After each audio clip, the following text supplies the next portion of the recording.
Hey guys, welcome back to the channel. This is a story about what if Naruto falls in love with Anko and kurenai, yugao. Before I start, please support for more amazing content and do consider subscribing to my channel and share this video with your friends. This is written by Animeharem and link in description and support writer. Let's start the video. Chapter 1. -7 months before Naruto born. Kushina Uzumaki was sitting on her home sofa surrounded by 4 6-year-old girls, all rubbing her stomach. She was giggling at the conversation they were having. The girls' names were Anko, Hana, Kurenai, and Yugao. The girls looked up to Kushina as a goddess of shinobi. Kushina trained the girls when she had free time, even with girls in different attributes, and she can proudly say that these 4 will become a force to be reckoned with. But she also cared for them as her own kids, they each were different in personalities. Anko was like Kushina as she was younger, brash, a prankster, and unhealthy, but she was the one to watch out for out of the 4 when it comes to anger. Hana had the biggest heart of the girls, she always treated everyone fair, but she would sometimes get into it with Anko, since both of them had tomboyish personalities, and Hana was on the wild side. Kurenai was the calm and smart one, she had an older sister personality of the girls. And last Yugao, she was calm, but also the peacemaker, and the scariest. She was also the most talented. Shina-chan is okay if I marry Naru-chan when he's older? Anko asked, Hana then put the purple hair girl in a headlock. Who said you can marry him? He'll like me better anyway. Hana retorted. Why would he want a girl who smells like kibble and licks her on butt when he could have me? Like he would want a girl that smells like snakes and dangos. Anko tackled Hana to the ground and they started pounding each other, making everyone sweat drop. Kushina's hair started to float like it was possessed. Girls may stop fighting, I would hate to have to punish you. She asked in a sickening sweet voice, causing the girls to stop immediately. Now why do you want to marry my unborn son, Dadabane? Because if he's anything like you, he will be loads of fun and strong. Anko said. And if he looks like Hokage-sama, he will be good looking. Hana added. I'm kinda hoping he has Minato's knowledge. Kurenai spoke up. I want to train with him in Kenjutsu, it'll be good to have someone to train with. Yugao finished. You two also? What about Tsume and Hade? Kushina asked, making the girls scowl a bit. Tsume is too high horse about being the Sandame's son and started picking up a smoking habit. Plus all he cares about is my looks. Kurenai said. I asked Hade why he wanted to go out with me and all he said was because I'm pretty, he doesn't know anything about me. Yugao answered as well. But Naru-kun is going to marry me. All girls said then glared at each other. All of you guys can marry him, Dadabane. The girls turned to Kushina with a questionable look. You see I'm from the Uzumaki clan as you know, but I'm the last. So Sin Naru-chan will be the last boy, he will be qualified for Kra. Which means he can have multiple wives. The girls smiled and looked at each and nodded. I don't mind sharing. Hana said. Yeah, if we all can be happy, why not? Anko added. We're all best friends, so it won't be a problem. Yugao finished. Kushina smiled and went back to her. She came back a few seconds later with a marriage scroll. Okay, sign your name here and bite your thumb to make a blood print and also the engagement won't follow through unless Naru-chan signs as well. The girls did as they were told and signed without hesitation. Kushina that the girls were looking forward to her son's birth and she loved each one of them even if they did have their own quirks. Girls, can y'all promise me something? The girls nodded. If anything were to happen to me and Minato-kun, may you look after Naru-chan, just in case. The girls looked at each other and back at Kushina. We promise, after all, he's our future husband. -6 years later. The man was walking out the door of an orphanage with a moving sack on his shoulder. Stop struggling, Brad, this is your punishment for all the lives you stole. He headed into the village, then turned down an alleyway where there was a group of people that looked like they were expecting him. The man pulled a blonde boy out of the bag who was tied up and gagged. Now what shall we do with the demon? I say we cut him for every life he took that day. A random man suggested. I say we burn him. Another guy suggested, making the boy shiver in fear. He didn't know why the villagers always did this to him. Let's rough him up a bit. Rip out his eyes and tongue. One more guy said. I say we kill the mob. A female voice suggested from the back of the mob. Yeah, I agree.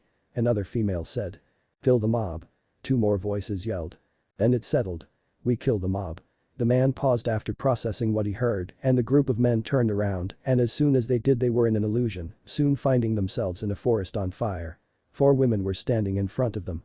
One of them sent out snakes from her sleeves, which bit one of the men on his neck. Another pounced at the group shredding them with her claws. And last was killed by sword through their chest. Yugao, go report this incident to Jai-sama. Yugao signed. Fine, but first how is Naruto-kun doing?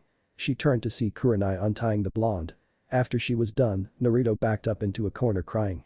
Not one to be outdone, Anko approaches and kisses his cheek as well. Neither am I, we care too much about you, my handsome blonde. Naruto smiled with a flushed look on his face. Really? Someone cares about me? Hana smiled and approached him and gave him a warm hug. Of course we care, why would we want to hurt a cutie like you? Hana gave him a kiss away, making Naruto's face go darker. Yugao was the last to approach. She kissed the boy on the forehead. We are with you for now on Naruto, and we will protect you. So does this make you girls angels? Naruto asked, tilting his head side. When the girls saw this, they were resisting the urge to glomp the boy, that was until he spoke his next words. You girls are beautiful like angels. That did it, they glomped him between them and started kissing all over him. After 30 seconds, he was covered in kisses with a happy dopey face on him, making the girls giggle. Alright, let's take him to his new home, and Yugao go give the report, but don't let him know where we are taking him, we promised Kushina-san. Kurenai ordered, picking up the dazed boy. They each then disappeared to different locations. Naruto woke up, rubbing his eyes, and found himself on what seems to be a queen-size bed. Oh, you're awake, girls. Naruto awake, said the purple-haired Kunoichi from earlier. The other 3 girls from earlier came into the room. I guess we should introduce ourselves, I'm the sexy and yours Anko Matrashi. I like dangos and snakes and love my Naru-kun. I hate perverts and traitors. My dream is to kill a certain snake and… She paused and blushed. She went close to Naruto and whispered. I'll tell you later. Making the blonde shiver. Don't tease him, Anko, anyway my name is Hana in Shizuka, I like dogs and meat. I love Naruto-kun as well. I hate cats and perverts in my dream, I'll tell you later. Hana winked. Hello Naruto-kun, I'm Kurenai Yuhi. I like jinjutsu, sushi and reading. I love Naruto-kun. I hate perverts, smokers and traitors. My dream is to become the best jinjutsu mistress and you'll find out the rest. Yugao smirked and walked towards Naruto and started stroking his whiskers. Is it alright if I call you Whisker-kun? Naruto blushed at her touch and nodded. Well Whisker-kun, I'm Yugao Yuzu and I like kinjutsu and crepes. I love my little Whisker-kun. I hate perverts and people who will hurt those I care about. My dream is to become the strongest kinjutsu specialist and like the others, you'll find out later. My name is Naruto Uzumaki, I like ramen, pranks, training and… Naruto looked at the 4 girls and blushed nervously. My new friends Anko-chan, Hana-chan, Kurenai-chan, and Yugao-chan. This causes the girls to blush and smirk at the boy. I hate getting hurt and the 3 minutes it takes to make ramen. My dream is to become Hokage and have a family or someone who will love me. After he was finished, he looked at the 4 like there was something on his mind. Can I ask you for something, why do y'all love me? I never even met you. The girls were quiet for a while, then smiled. Yugao stepped forward and decided to speak. Whisker-kun, when we said we loved you, we meant we care about you, that we would risk our lives for you. But don't get me wrong, we still like you for different reasons I suppose. I admire your kind heart. No matter how hard you're treated, you never give in to hatred and take revenge on the village. Plus you're quite the looker. Anko stepped up next. I think you're pretty awesome. We've been watching you for a while, and I like your cunning mind. Like when you had snuck in the Jonin laundry lounge and put an orange sock in their whites. As you know, I'm kinda a prankster myself. Anko said, hugging Naruto in her cleavage, making him blush. Hana pulled Naruto away from Anko and into her cleavage. I like how caring you are and not a pervert. Even though we threw ourselves towards you and the fact you're in my cleavage, you're still looking at my face. You also value life, like the time you were water and changing the soil of a dead flower in the garden, my training ground 6. Or when you feed a stray dog you beloved Raymond. Most stuff is made up, basically they were watching Naruto his whole life. I just did what most people would do. Naruto said to move back from Hana just to be pulled by Kurenai. I also like how you would protect anyone, no matter how bad they treat you, like when you protected the pink-haired girl, I think her name was Sakura, from being picked regardless who she treated you to. You have some great traits for a shinobi, but even greater for a man. But enough of that, it's getting late and it's time to sleep. Naruto nodded. He scooted back on the bed, getting ready to sleep, then he saw the girl playing paper, scissor, rock. Excuse me, but what are you doing? The blonde asked. Trying to decide who gets to sleep next to you. Anko answered to focus on the game. Why are you sleeping next to me? I can sleep on the couch if it helps. Naruto, if you keep being considerate, it will be hard to keep our hand off you, and plus we don't want you sleeping on the couch, we want to sleep next to you. Hana responded. After the game it was Yugao and Anko sleeping next to him, while Kurenai and Hana seethed in jealousy. Naruto was blushing, but soon dozed off along with his new precious people. Life was going to get better for him. Chapter 2. The Start of Greatness. Yugao woke up the next morning alone, which confused her. She looked around, searching for Naruto and Anko, but couldn't find the two of them. She got out of bed and put on, still wearing her nightgown, she walked out the bedroom door and headed downstairs to the kitchen. She noticed Kurenai by the stove cooking some breakfast, and Hana was at the table drooling from the smell of bacon. "Good morning Karina-chan, Hana-chan, where's Naruto-kun and Anko-chan?" "How should I know? You were the one sleeping with them." Kurenai responded. "Well, they weren't there when I woke up," Yugao said. "Maybe Anko-chan is with him." Hana added. After those words left her mouth, the three paused for a moment, then out of nowhere, they started panicking. As much as they love Anko, her sadistic nature was too much. They then split up to search for the blonde and purple-haired friend. After searching, Hana heard water running in the bathroom. She called Kurenai and Yugao to her location. When they arrived, Kurenai knocked on the door.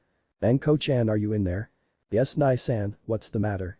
Anko asked in concern. "We can't find Naruto-kun, have you seen him?" Yugao asked. Last time I saw him he was in bed." Anko asked. Kurenai and Yugao accepted it and turned to walk away. But stopped to turn to Hana and noticed her eyes were closed, sniffing. Her eyes shot open and kicked down the door which confused the other two, so they followed in. When they arrived they saw a naked Anko making grabbing gestures toward the scared blonde in the corner. "Anko." Said girl turned to see three pissed off girls glaring at her radiating Kai with their eyes glowing red. She shivered in fear. "Haha, found him," Anko said nervously. Few minutes later. Anko was surrounded by the other girls, Kurenai holding Naruto, while sitting on her knees holding a sign, "I'm a bad naughty pervert and I will never do it again." Anko looked down in shame. So, Anko looked at Yugao, who was glaring at her, repeatedly tapping her foot with her arms folded. "What have you learned?" "What I did was a no-no and should have waited until he was older." Anko said in shame. She looked at Naruto. "I'm sorry Naru-kun, I just wanted to do some bonding through skinship." Kurenai rubbed her temples with her free hand. "It's fine to bond Anko-chan but don't force it and it takes time. What you did was perverted and Naruto-kun is too young for that." Naruto jumped out of Kurenai's arm and ran and gave Anko a hug. "It's okay Anko-chan, I thought you were going to attack me like the only grown-ups." Anko smiled and hugged the boy back, but mentally, all four girls were seething at the treatment of their prince. They started to explain everything to him and get his training started. Namika's compound. Naruto was shocked to say the least. He was just told that these four girls who just entered his life knew his mother. He was told that these girls were his mistresses who would serve him. But he was against it until they told them they were fine with it as long as Naruto kept a good heart. But the most surprising information was that he was a Jinchuriki. The girls reassured him that the fox was not evil according to his mother, but they had no clue what happened the night of the attack and what made her go on a rampage. Naruto was also surprised that Kyuubi was a girl. "Naruto-kun, I want you to concentrate and try to communicate with her. She is vital to your training. You don't have to worry, I promise she will not hurt you." Naruto nodded and sat down crossing his legs in a meditating position. He stayed like that until he felt a pull and saw a flow of red chakra. Naruto mindscape. Naruto opened his eyes and looked around to find himself in a sewer. This was his mind. Was it so dark and creepy? Naruto stood there pondered about it, starting to wonder if it was possible to turn it to some else like his new home or at least a flower field. As soon as it left his thought, the whole area started to flash and he was now on a grassy field. "Ah, that's better. Thank you Naruto-kun." Naruto turned his head to the source of the voice and saw a woman with long red hair, with fox ears and 9 tails wearing a kimono. "I'm glad to finally meet you Naruto-kun, my name is Kurumi and I'm the Kyuubi no Kitsune." "Why you're the Kyuubi? You don't look like a fox. You look like a beautiful girl." Naruto exclaimed. Kurumi walked to the boy and gave him a hug, blushing from the completement. "Well, I am the Kyuubi and I overheard the conversation outside. Naruto-kun, I want to say I'm sorry for what happened the night you were born. We were attacked and I was placed under a Jinjutsu that caused me to rampage. I'm not sure who it was, but I'm pretty sure you will encounter him in the future. But for now I need you to learn to justice so I can train you and the girls." Naruto nodded and proceeded to listen to the instruction. Namika's house. The girls were eyeing Naruto patiently waiting for something to happen. Yugao was sure that the blonde met the fox and from what Kushina had told her about Kurumi, she was very friendly. Naruto slowly opened his eyes and gave the girls a look that said he accomplished his goal. She said to go to the downstairs bunker and one of you should know where it is basement door. "It's this way." Kurenai got up and led the group down the hallway and to a door. She turned to Naruto before proceeding. "This is a training bunker your family used when they needed some privacy. But what's special about the bunker is that it's covered in seals that can affect the room environment, gravity, temperature and more. It's even more dangerous than the one I heard Anbu uses." Naruto started to get nervous, but he wanted to be Hokage. So he had to be ready for anything. Kurenai opened the door and led the group downstairs to a huge room filled with different ninja tools and seals on the wall. Naruto thought the room was awesome and his nervousness died down. The girls were chuckling, well at least 3 of them were. Anko had the same look as Naruto. It's quite understandable since, out of all of them, Anko was the most childish. Naruto-kun, I know you are excited, but can you proceed with the jutsu? I'll take care of the rest. Kurumi said, giggling stopped jumping and rubbed the back of his head sheepishly in embarrassment. Sorry. Naruto replied before biting his thumb a bit. Blood clone jutsu. Red chakra started to form around Naruto and the blood on his thumb started to pour, while the red chakra fused with it. Clone took the form of a Kurumi and Naruto fell on his butt in exhaustion after performing his first jutsu. Kurumi looked down at her body and then at the girls, giving them a smile. I'm pretty sure you heard of me, so introductions aren't needed. I want to thank you for taking care of our prince, but I'm sad to say you 4 are not cut out for the job yet. That's why I'm here. Yugao stepped forward with a questionable gaze. What do you mean, Kurumi-san? We are the strongest girls of our year, we're even chunin right now. I already knew that, but you have so much more potential. Example Yugao, you are a skilled kenjutsu user, but if you were to fight someone with wind affinity or a ranged fighter, you might not win. She turned to Hana. Hana, you rely too much on your clan techniques, which it's not bad, but it will be predictable in the future. She looked at Kurenai next. Kurenai, you have perfect chakra control and are great at Jinjutsu, but what will you do if you fight someone who's immune to Jinjutsu? Out of all you, Anko has the best chance for survival because she's the only one who's well-rounded. All the girls nodded in understanding. Kurumi turned to Naruto. And don't think I forgot about you, my blonde fox. You will learn everything from your Uzumaki scrolls to ninjutsu, kenjutsu, taijutsu and so on. You have so much potential and I plan on releasing it. Naruto looked down in embarrassment. Do you think I can do it? No, Naruto looked at Kurumi in disbelief, saddened but Kurumi grabbed his face and made him face her. I know you can, Naruto-kun, you will achieve great things in the future, I know it. Naruto had tears in his eyes and gave the demon a warm hug, which she returned. Broke apart and walked in front of them. I'm going to rebuild all of you from scratch, you girls will be marked as Naruto vixens and guards, his own personal Anbu. After that we will work in every field together. We will not leave this bunker for no reason. It will be hell and make you want to die. But the benefits will be worth it. If you let me be your sensei in place of Kushina-sama, I promise I will bring out the best in you. So the question is, will you let me guide you? Hi, sensei. The girls said in unison, alongside Naruto. Kurumi smiled and gave them an unnerving evil grin. Let the training begin. 4 years later. Hiruzen was sitting in the council after being called in a meeting. He had a pretty good idea on what it was about, Naruto. Ever since his disappearance the civilians have been cheering about the demon's disappearance, but the naive elders of the council see it as the loss of their weapon. But Hiruzen was aware of the boy's location, and he assumed Tsume was as well, since she didn't voice any concern for her daughter, but wasn't surprised, since Tsume was best friends with Kushina. Now Hiruzen was sitting in the front of the chamber waiting for the meeting to start. Danzo decided to be the first to speak. Not everyone is here so we can begin the meeting. And why did you call this meeting without my permission? Hiruzen asked, leaking some kai. Sorry Hiruzen. That's Hokage-sama to you. Hiruzen interrupted. Yes, my apologies Hokage-sama, Danzo seethed. But it concerns the loss of our weapon. Danzo started. The civilian looked at Danzo questionably, while the clan heads glared at the old warhawk. They were aware of Minato's legacy and didn't appreciate him being called a weapon. Hiruzen was pissed as well, but did well to hide it. And weapon do you speak of? The clan heads turned to the leader and could tell he was joking.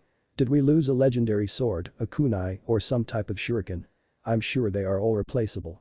The Hokage asked, with a small chuckle causing the clan heads to smirk. Danzo gritted his teeth at the joke but continued. I mean our Jinchuriki, the loss of it will leave our village weak, especially since the Uchiha massacre left us with one Uchiha. Well, I'm surprised that you worry over young Naruto, but let me inform you that the delusional brain of yours, Naruto-kun, is not a weapon for this village, in fact he has every right to hate this village. Yet he still strives to protect it, you should be grateful. You and the goddamn civilian council have no right to request anything of the boy, and just so you know, I know exactly where he is. Hiruzen informed. Then can you please inform us on his location? Sorry, but that information is classified. But rest assured he is safe Hiruzen interrupted. Danzan was doing well to hide his emotions. He was aware that the Hokage knew he wanted Naruto for himself and was doing well to hide him. What he found strange was that his root agent that was tailing him was found dead and he had no idea who it was, someone was protecting him from in and outside this village. Taheru decided to speak. Hokage-sama, we are just concerned for the status of the village, with the Naruto-san, the village will be looked down as weak. The Sandame chuckled. I find your concern for the village false. You and the council keep others from adopting the boy, making him feel lonely, beat on him and make him feel hated. You do realize without me and the ramen owners, Naruto-kun would have given into his inner darkness a long time ago and most like result in the release of the fox. Hiruzen stated, causing everyone want to pale in fear. All except one ignorant council. I say we keep the demon away and good riddance. We have Uchiha-sama here and that's his head was sliced off by a hidden anbu, causing the council to shiver in fear. He knew the law, anyway I assure you the boy is safe and that's all you need to know. Meeting adjourned. 2 years later. Hiruzen was glaring at the stack of paper and trying to find out the secret behind the devil. As he continued mentally cursing the stack, he felt the power pulse of chakra behind him. Soon after, his anbu fell to the floor unconscious. He was to question what just accrued until he heard a voice behind. Hey Gigi, how have you been? Hiruzen turned around and saw a blonde-haired boy sitting on the windowsill, smiling at him. Naruto-kun, is that you? The blonde kept chuckling. Of course it is, Dadabeo. Naruto 12 years old, got off the window and hugged his surrogate grandfather. Hiruzen was happy to see the boy, but after the greeting he noticed Naruto was shirtless. Plus Naruto looked like he was 16 years old, he had to say he was impressed. Naruto's hair was spikier and he had a six-pack. He was well-toned, but another thing he noticed was Naruto's eyes was blue but slit. Naruto, why aren't you wearing a shirt? Naruto paused for a moment, then a few drops of blood trickled down his nose, making the Hokage more curious. I outgrew them years ago. Understandable, when you went in the bunker you were small, but that doesn't answer the question. And why is your nose bleeding? Gigi, I haven't left the bunker since I went in. Hiruzen nodded. And neither did the GIRLS 18 years old. Hiruzen nodded, still not seeing where the blonde was going with this. Naruto sighed. So if I outgrew my clothes, so did they, and since we never left the bunker, Naruto stopped to see if his Gigi got the message. Hiruzen had a blank stare for a while, until shot back because of a rocket nosebleed. Naruto knew this was the outcome. Anyway Gij, I need you to give this to Tsume-san, this is a list of clothes for the girls. They've been naked for years and it's getting hard not to make a move. Hiruzen got up and wiped his nose. That's fine, but what about you? The girls said they don't trust me to pick out my clothes, so they're taking me shopping later to play dress up. Naruto blushed a bit. Anyway, tell Tsume she can come by my compound to drop the girls' clothes off. Naruto then jumped out the window and as he did, Hiruzen noticed a fox tattoo on his shoulder with a 1 on the fox head. But he snapped out his thoughts when he heard girls squeal. He looked out the window to see girls chasing the blonde almost like they forgot he was the so-called demon. Namika's compound. After being chased by a horde of girls and losing them, Naruto arrived home. When he walked in, the first thing he noticed was a Yugao. All girls are nude but no lemon, maybe small I'm, sitting at the kitchen table reading his new book, The Demon Princess Volume 1. Naruto couldn't get enough of the sight no matter how many times he gazed at any of the girls. After the training, Yugao had a toned body which fit her. Naruto was the same size as her because of Kurumi, turning him and his spoils to quarter Hanyu. What amazed him the most was that she had double Ds, which was a great benefit for him, and it put her in the lead in size. But the biggest change to Yugao was that she had red streaks in her hair. Hey Yugao, I'm back. Said girl looked up and smiled. Welcome back Naruto-sama. Yugao got up and approached Naruto and wrapped her arms around his neck. Yugao, we are equals. You don't have to call me that. Naruto sighed, making the girl giggle. She removed one of her arms and traced her fingers under his chin to her lips. I know, but I'm the submissive type. She leaned in and gave him a deep kiss on his lips, which was returned as Naruto wrapped his arm around her waist. It went on for a minute and they broke apart and Yugao went back to the table and began to read her book. I'm surprised you're reading that again. Naruto said, wrapping his arms around her from behind. It's a good book, which brings me to ask. When are you going to start volume 2? Yugao asked, leaning back, loving Naruto's warmth. I have to publish this first and after that, I'll start it. Naruto leaned and whispered. I'll let you have the first copy, our little secret. Yugao smirked, with a huge blush on her face when she felt Naruto's breath. So where's the others? Kurenai-chan is in the library looking through scrolls, while Anko-chan and Hana-chan are taking a nap. Naruto nodded, giving Yugao a kiss on the cheek before proceeding to the library. When he arrived, Kurenai was deep into the scroll sitting on the desk, with her legs crossed. Naruto had to admit, Kurenai had a mature sexy aura. She was slimmer than Yugao but gorgeous all the same. Unlike Yugao hair, Kurenai bottom quarter was red and her breast size was D cups. Naruto smirked then knocked on the wall. Kurenai looked up from the scroll and smiled when she noticed her favorite blonde. I got to say Kurenai, you can really pull off the mature beauty look. Why thank you Naruto-kun, and I got to say you look good yourself. Naruto approached the chair by the desk and sat down, pulling kurenai on his lap. Kurenai chuckled and put her hand on his chest and gave him a welcome kiss. Did you do what we ask? Yeah, Tsume should be here soon. What you reading on? I was wondering if there was a way to use Shinjutsu through elemental manipulation. And use it through a medium beside my senses. Kurenai said reading the scroll. Have you tried using Fuinjutsu, like a seal that connects your chakra to it, like a transceiver? Naruto suggested. Kurenai eyes widen. Just like the Horatian mark, but I don't know. She paused and smirked at Naruto, using her arms to lift her breast. She gave Naruto a pleading look. May you please teach me Fuinjutsu, Naruto Sensai? She asked, poking out her lip. Naruto blushed a bit and cleared his throat. You don't have to do that, Kurenai. I'll do anything to help you. Kurenai smiled and leaned up to kiss the blonde. I know, I just love it when your beautiful eyes gaze at my beautiful body. Kurenai responded with a wink. It's hard to avoid. Naruto chuckled before removing the raven-haired kunoichi from his, much to her dismay. I'm about to go wake Anko-chan and Hana-chan. Kurenai nodded and continued to read. Naruto went up the stairs and into the queen bedroom to find the two girls cuddling together sleeping. Anko's body was well-balanced, slim and toned. She was the shortest of the four, but her sex appeal makes up for it. She had red tips at the end of her hair and like Kurenai D-cups. Hana had more muscle than the girls, but still had a gorgeous body. She was the tallest of the four and the end of her ponytail was red. She had C-cups but a bigger ass. Anko-chan, Hana-chan, time to wake up. They groaned a bit but were still sleeping. Naruto walked to them to wake them, but as soon as he got closer, they pulled him in the bed and started kissing. When they pulled back, Naruto had a goofy grin on his face. Anko gave him a sexy smirk. Hey Naru-chan, did you enjoy that? Hana gave a confident grin and joined Anko. Most guys would kill to be in bed with two girls in the nude. Naruto got up and smiled. You planned that? Both girls nodded, causing the blonde to shake his head in amusement. We have to get ready, your mom will be here soon, Hana-chan. Anko-chan can make sure the hot spring is heated. The girls got up and went downstairs with Naruto following behind. As soon as he made it downstairs, he noticed Tsume was here. Tsume turned to Naruto and gave him a feral grin. Damn, pup, you grew. Guess Hokage-sama wasn't joking. Tsume felt the power radiating from Naruto. Something was screaming alpha about him and her and hormones were acting up. Thanks Tsume-sama. Cut the sama shit, pup, I'm not that old. Tsume growled. If you have any baddest girls in the harem let me know and I'll decide. Naruto gave her a foxy grin, making her blush. My apologies, I was just trying to show respect, Tsume-chan.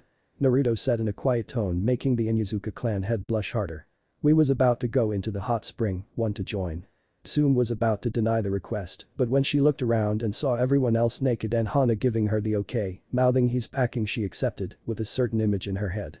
She stepped into the compound and everyone proceeded to the spa. Chapter 3. Bonding Ritual. 2 years after they left the bunker, Naruto entered the academy and was sitting at his desk waiting for his sensei to find out who his sensei was. Even though Naruto was ahead of his peers, he still was required to go to become a genin. But it wasn't a total loss, because of Kurenai he made 2 new friends, or should he say vixens.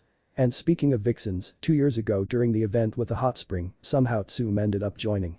All it took was for Naruto's dominant aura, Tsume getting a glimpse of his package, and the girls informed the clan head that Naruto can turn her to a Hanyu and give her youth. She didn't mind because she saw Naruto as alpha and she knew of his heritage, so in the future, it would establish a good relationship between the Namikas, Uzumaki, and Shizuka. Before he joined the academy, Kurenai had requested a favor. 2 years ago hot spring. Naruto was currently straddling Tsume, teeth sinking into Tsume's shoulder. After a few more seconds he released his grip and looked at her. She opened her eyes slowly and gave a feral grin to the blonde before reaching behind his head and pulling him into a deep kiss, which he happily returned. Hana was chuckling at her mom's behavior but was happy for her. She had to admit it's going to be weird to share a guy with your mother, but she would accept it. After a few minutes Naruto separated from Tsume and sat next to Anko and Hana. Welcome to the club Tsume. Thanks Foxy-kun, and after we're finished, I'll put you, me and my pup in a marriage contract. With this Shizuka will protect you from the Uchiha ass-kissing civilian council. Tsume said, taking a spot between Kurenai and Yugao. Naruto contemplated something and smiled. Tsume, would it be possible for you to represent 2 more clans besides yours? Yes, as long as I'm engaged to them. Tsume paused and gave Naruto a feral grin. I see, with our status and me being a clan, the civilian council can't interfere. So Foxy-kun wants me to represent the Uzumaki and Namikaze clan. With this we're close to evening out the odds. Well, if you need help evening out the odds, everyone turned to Kurenai, who was giving out a sexy smirk. I know two girls who have a crush on you, both of them are like sisters to me. Who are they? Naruto asked. Kurenai smiled and walked over to Naruto and sat on his lap. She brought her face close to his and whispered in his ear. Naruto's eyes widen and smirk a bit, then once Kurenai pulls back, Naruto captures her lips, receiving a moan in return.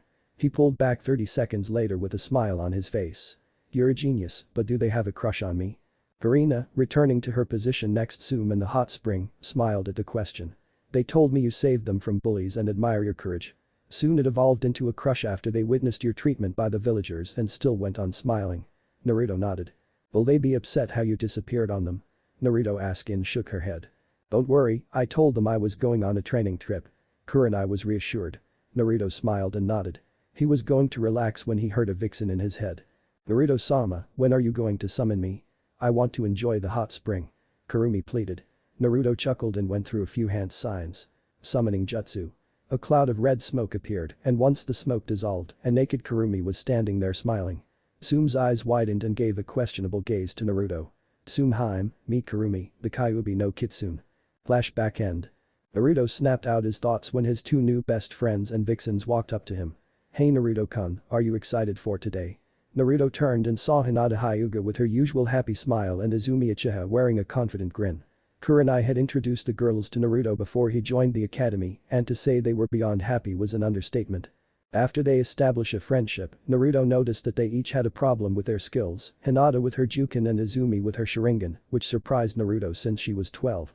Instead of training them himself, he asked Anko and Hana to train Hinata in a snake style, confidence and medical techniques. And for Izumi, she was being trained by Yugao and Kurenai in learning how to rely on her senses, to use a Tanto and Jinjutsu along chakra control. After 6 months Naruto told them about his status as the last of his two clans and introduced them to Kurumi. He was relieved that they didn't mind him being a Hanyu and was surprised when they requested to be marked. They were aware that they could never date another guy, but replied there was no one better. Hinata was now as confident as a lion, and Izumi could not only maintain her Dojutsu, but she got her third Tomo. Kurumi even removed the yin energy of the Sharingan and replaced it with yang energy, giving her the ability to gain the Mangekyo Sharingan without a death. The color of her Sharingan was more of a ruby crimson now than a bloody red, but unfortunately from her mother scroll, she will still suffer from blindness, but on the plus side, no one can replace their eyes with her because it contained Hanyu blood. The two girls were instructed to hide their skills to not give their hand and were not to act friendly towards each other during the academy, which they agreed to even though they didn't want to. Kurumi then made the older girls take the Jonin exam, which they succeeded in passing, and the girls took it a step further and became Anbu, which made Naruto's academy days easier. When Naruto joined, there were a few teachers who tried to sabotage, but the next day they never appeared again. Naruto had a feeling it was the older girls because they were always watching him from the shadows. After becoming a Hanyu, the girls develop quite nicely in Naruto's opinion. Hinata looks the same as Shippuden with red streaks in her hair, but she still wears the jacket from Naruto, she has double C's. Izumi's body was like an imitated version of Yugao, slim and athletic. She wore a dark blue tank top and black Anbu shorts, and just like Kurenai, the bottom part of her hair was red. She has C-cups, and to both the girls and Naruto dismay, they started gaining a lot of attention from a lot of boys. Hey Hinata-chan, Izumi-chan, are you excited? Naruto asked. Of course, although it would be better if we're on the same team. Hinata responded. I agree, you two are the only one who I would want to be teams with, but since me and Hinata have different Dojutsu that can't work together according to everyone else, we won't be on the same team. Izumi informed the two. Well, I do know that Hinata-chan is going to be on the Kurenai Heim team. But I'm not sure which team we're going to be on, Izumi-chan. Naruto said. I think, hey, what are you two doing sitting next to this loser? The three looked up and saw Kiba giving the girls a perverted grin. Izumi stared at him for a while and turned back to Naruto, ignoring Kiba. Anyway, before I was rudely interrupted. I ask you a question, Hinata-chan and Izumi-chan, why are you with this loser? Kiba said, taking a seat next to Izumi, putting his arm around her. Izumi was getting agitated and turned to Hinata. May I take this one? Izumi asked the Hyuga. Hinata giggled and gave a nod. Izumi smiled and in a flash grabbed Kiba's neck, pinning him to the wall. Izumi glared at Kiba with a cold gaze, causing the boy to quiver in fear. Now listen here, Mutt, I'm going to give you 3 rules. Rule 1. No looking at me nor Hinata-san pervertedly. Rule 2. No touching us at all, only Naruto-kun have that privilege. And finally Rule 3. Never insult Naruto-kun in front of us, or do I have to bring your Hana-san and Tsume-san into this? Kiba's face went pale at the thought of his sister and mom punishing him. They strictly told him not to insult Naruto and show him respect. He ignored thinking he was the alpha and they were delusional. But now he was having second thoughts. Fine, but we're not done. Kiba plopped on the floor and went to his own seat as Izumi returned to her spot next to Naruto, enjoying each other's company as the rest of the class walked in. As Naruto was Hinata, he felt irritation through his mark and it was coming from Izumi. He turned to see her glaring to the front of the class, he followed her gaze toward Sasuke Uchiha. Naruto understood. Izumi was half Uchiha and was kicked out by Sasuke's father, she resented the Uchiha because they care about power more than family. In her words they were selfish, arrogant, and spoiled high horse assholes. Naruto gently squeezed her hand, grabbing her attention. He closed the gap and gave her a quick peck on the lips, making her blush. Don't worry about him, you're part of our family now. Izumi smiled and nodded. Hinata smiled at the interaction and joined in. If you want Izumi-san, I can call you One-E-san. The Hyuga offered. I'm sure, who wouldn't want a cute little sister like you? Izumi answered. One-E-san it is. Hinata giggled and Naruto was smiling towards the interaction. But their moment was ruined when they heard two female voices coming from the hallway. I'm first. Two girls by the name of Ino Yamanaka and Sakura Haruno, two of Sasuke's fangirls. Naruto always questions why they were even in the academy, they never try and only seem interested in the emo. But soon Iruka walked and saw the girls bantering about his seat next to the royal stick in the ass. So he used his big head jutsu to force them to sit down. Excuse me Iruka-sensei, but where is Mizuki-sensei? After the question was asked by Sakura, Naruto began to chuckle a bit, especially since he knew exactly where the hating bastard was after what happened last night. Flashback. On top of the Hokage monument, Naruto was lip-to-lip making out with Tsume. After he took her out on a date, Naruto decided to show her the full moon from the best view and because it was the full moon, Tsume was lusting for the blonde very badly and she couldn't contain it. After bringing her up there, she pounced on the blonde and smashing her lips against his while straddling him, with Naruto holding her ass, supporting her and for his pleasure. But the moment was interrupted when both Naruto and Tsume smelt snake and chemical fumes. They both turned their heads to see a short Naruto wearing an orange jumpsuit jumping out the Hokage window with a scroll on his back. Tsume and Naruto turned to each other and grinned in amusement. Naruto-kun, why didn't you tell me you were planning on stealing the forbidden scroll? Naruto adopted a thinking pose before answering. I didn't know I had a plan, but I gotta say, the orange jumpsuit looks nice, maybe I should get a pair. You better not, the color is fine, but the jumpsuit is terrible. If you do, you will not be allowed to go shopping by yourself. Tsume threatened playfully. Naruto chuckled and got up. Alright, but can you inform Jiji about this, I'll handle Mizuki team. Tsume nodded and shushin Wei Nico-chan. Yugao appeared out of nowhere. How may I be of service to Naruto-sama? Naruto chuckled at Yugao's submissive attitude and if he was free he would probably pounce on her. Yugao, feeling his lust through the mark, smirked with a blush on her face but wasn't noticed because of the mask. Naruto-sama, I'm happy that you would make a move, but maybe another time. Naruto snapped out of it and chuckled nervously. Sorry but later tonight meet me in my room, Yugao blushed and nodded in excitement. Right now, I want you to come with me to subdue Mizuki, I'll fight him, but I want you to deliver him to our Hibiheim. Yugao nodded and they both started leaping after the fake Naruto. If you don't mind me asking, why not just kill Mizuki? Yugao asked. As much as I would love to put him out of his misery, I'm pretty sure he is working with Irachi team and when Anko-chan finds out, I believe Mizuki will suffer a fate worse than death. They both shudder at the thought of Anko torturing sessions. At least she would be happy to torture someone who had it out for you, who knows, she might give you a reward for the capture. Yugao commented as they proceeded through the forest. With Mizuki and Iruka. Naruto, why are you doing this? Don't you want to be Hokage? Iruka asked, looking from the ground at Naruto standing on the branch. Haha, you are a fool Iruka, I'm not Naruto, I'm the Ninetales, and I need more power to destroy this pathetic village. Naruto answered, laughing menacingly. Iruka narrowed his eyes. Something not right here. Iruka thought. Who are you? There's no way you are not Naruto. I know Naruto, he's a hard worker and would never stoop so low into stealing and cheating out hard work. Iruka said. At least someone knows me, nice jumpsuit by the way. Both Iruka and Naruto turned to see another Naruto standing on a branch on the side. Iruka's eyes widened while Naruto was seething. Mizuki team, can you drop the act and next time you do a transformation, get my height right, I'm not that short anymore. Naruto gritted his teeth before a puff of smoke surrounded him revealing the silver hair Chunin. I don't know why you are here, but this is great. Now I can kill you and Iruka and blame his death on you. I'll be seen as a hero and they will let me have the scroll. Except for the fact that the Hokage loves me, you can't open the scroll because of the blood seal, and there's no way you're walking out of here alive. Naruto challenged. You're a fool if you think you can beat me, Echunin. Mizuki taunted and began to smirk evilly. Hey Naruto, do you know why the village hates you? Haruka got worried while Naruto cocked an eyebrow. No Mizuki, it's forbidden. Haruka tried to warn. It's because the Kyuubi was sealed inside of you, you are the Kyuubi. Mizuki laughed expecting a shocked gasp from the blonde, but when he looked at Naruto, he just had a blank face. I'm the Kyuubi? Naruto asked, then he pulled down his pants and bent down in front of Mizuki showing his ass. I don't see 9 tails, do you? Mizuki was seething. No you insolent brat, the fox took over your body. The Chunin yelled. Really? Naruto asked, pulling his pants back up. If I was the fox, why would I eat ramen and play a few pranks when I could have killed everyone? Naruto asked, tilting his head. Because you're just a brat, you're weak. Mizuki answered smugly. But you said I was the fox. Naruto responded, his eyes flashing red while looking at Mizuki's eyes without the Chunin knowing. Naruto linked Mizuki's mind with his before continuing. And if I'm the fox, what's that behind you? Mizuki narrowed his eyes and turned around, and his face turned white as he sank to his knees, looking up at a giant fox staring down at him. So the team who's been messing with Naruto-sama. Naruto's sweat dropped at the suffix. Mizuki just sat there in fear, not knowing what to say. So, any last word before you die? Mizuki just stayed quiet for a brief moment before speaking. How are there's 2 Kyuubi? The scarred Chunin asked. Naruto and Kurumi just stared at him thinking the same thing.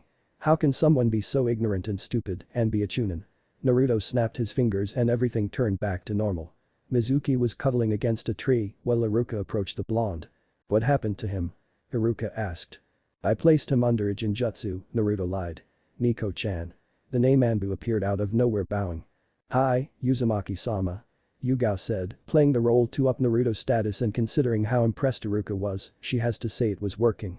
Can you take the traitorous team to Anko-chan and tell her she has a new toy and also tell her he smells a lot like snakes? Haruka paled, even blood prison was better than a session with Anko. Yugao giggled a bit before responding. Of course, and just to let you know, Sandame-sama will be here soon. Yugao finished before picking up the Chunin and Shunshin away. The Hokage then arrived and Haruka explained the event that happened before he arrived. Flashback end. After explaining, the whole class turned to Naruto in awe and some in jealousy, all with the same question in their mind. What kind of genjutsu did he use to beat a Chunin? Now that is over, I'll begin assigning teams. After starting with Team 1 and going down until here each Team 7 will be Sai, Sakura Haruno and Sasuke. Your sensei will be Kakashi Haddock. Yes alright, love prevails. Sakura squealed standing up, giving Ino a victory pose. Those two better not get in my way. Sasuke thought to himself, resting his hand on his chin. Sai was just smiling creepily. Teammate will be Shino Aburama, Hinata Hyuga, and Kiba Inuzuka. Your sensei will be Kurenai. Yuhi. Shino didn't react, Kiba seemed happy, and Hinata was okay with being on a team with her sister figure. Team 9 is still active, Team 10 will be Shikamaru Nara, Choji Akamichi and Ino Yamanaka. Your sensei will be Asuma Sarutobi. What? I'm on the same team as the lazy bum and Mr. Eat a Lot, plus Sakura gets to be with Sasuke-kun. Ino complained. Troublesome blonde. Shikamaru muttered with his head down, while Choji kept eating his chips. And finally, because these two have perfect scores tied with Hinata, they will form a 2-man cell. Team 11 will be. Haruka paused and rubbed his eyes and looked up at Naruto and grew nervously. Those two put together with her as a sensei, what was Hokage-sama thinking? Haruka thought to herself before continuing. Naruto Uzumaki and Izumi Ichie. Your sensei will be. Before he could finish, a purple blur burst through the window. A sexy and no longer single, Anko Mitarashi has arrived. Anko yelled, holding a banner. Some of the guys were drooling, besides Sasuke, Shino, Sai, and Shikamaru at the sexy Kunoichi, while the girls were envious of her body. I'm looking for a hot blonde and beautiful raven-head girl. Naruto and Izumo chuckled and stood up. Meet me at the dango shop ASAP. Anko ordered before disappearing in a fire shushin. Naruto and Izumi followed with a wind and lightning shushin, surprising the class. How did they do that? I'll get Izumi to tell me. Sasuke thought to himself. Dango shop. Anko was sitting at the table waiting for her new students, enjoying some dangos thinking about the future. She was excited to be Naruto's sensei because she would be with him all the time. She also liked Izumi, even though the young Uchiha took pride in her clan, she wasn't a spoiled brat like the other one. As she was enjoying herself preparing to put another dango in her mouth, she felt someone cover her lips with theirs. She opened her eyes and saw blonde hair, she smiled and returned the kiss, adding a little tongue. Izumi chuckled while everyone else blushed. Naruto pulled away and smiled. It tastes like dango. Anko gave him a flirty smile. After that type of action, I might just pass you and not give you a test. Naruto chuckled a bit. Well, to be honest, I wasn't going to test you too because your teamwork is the best. But you can test your skill tomorrow. Izumi raised one of her eyebrows. What do you mean? Uchiha asked, taking a seat next to Naruto and proceeded to eat some dangos.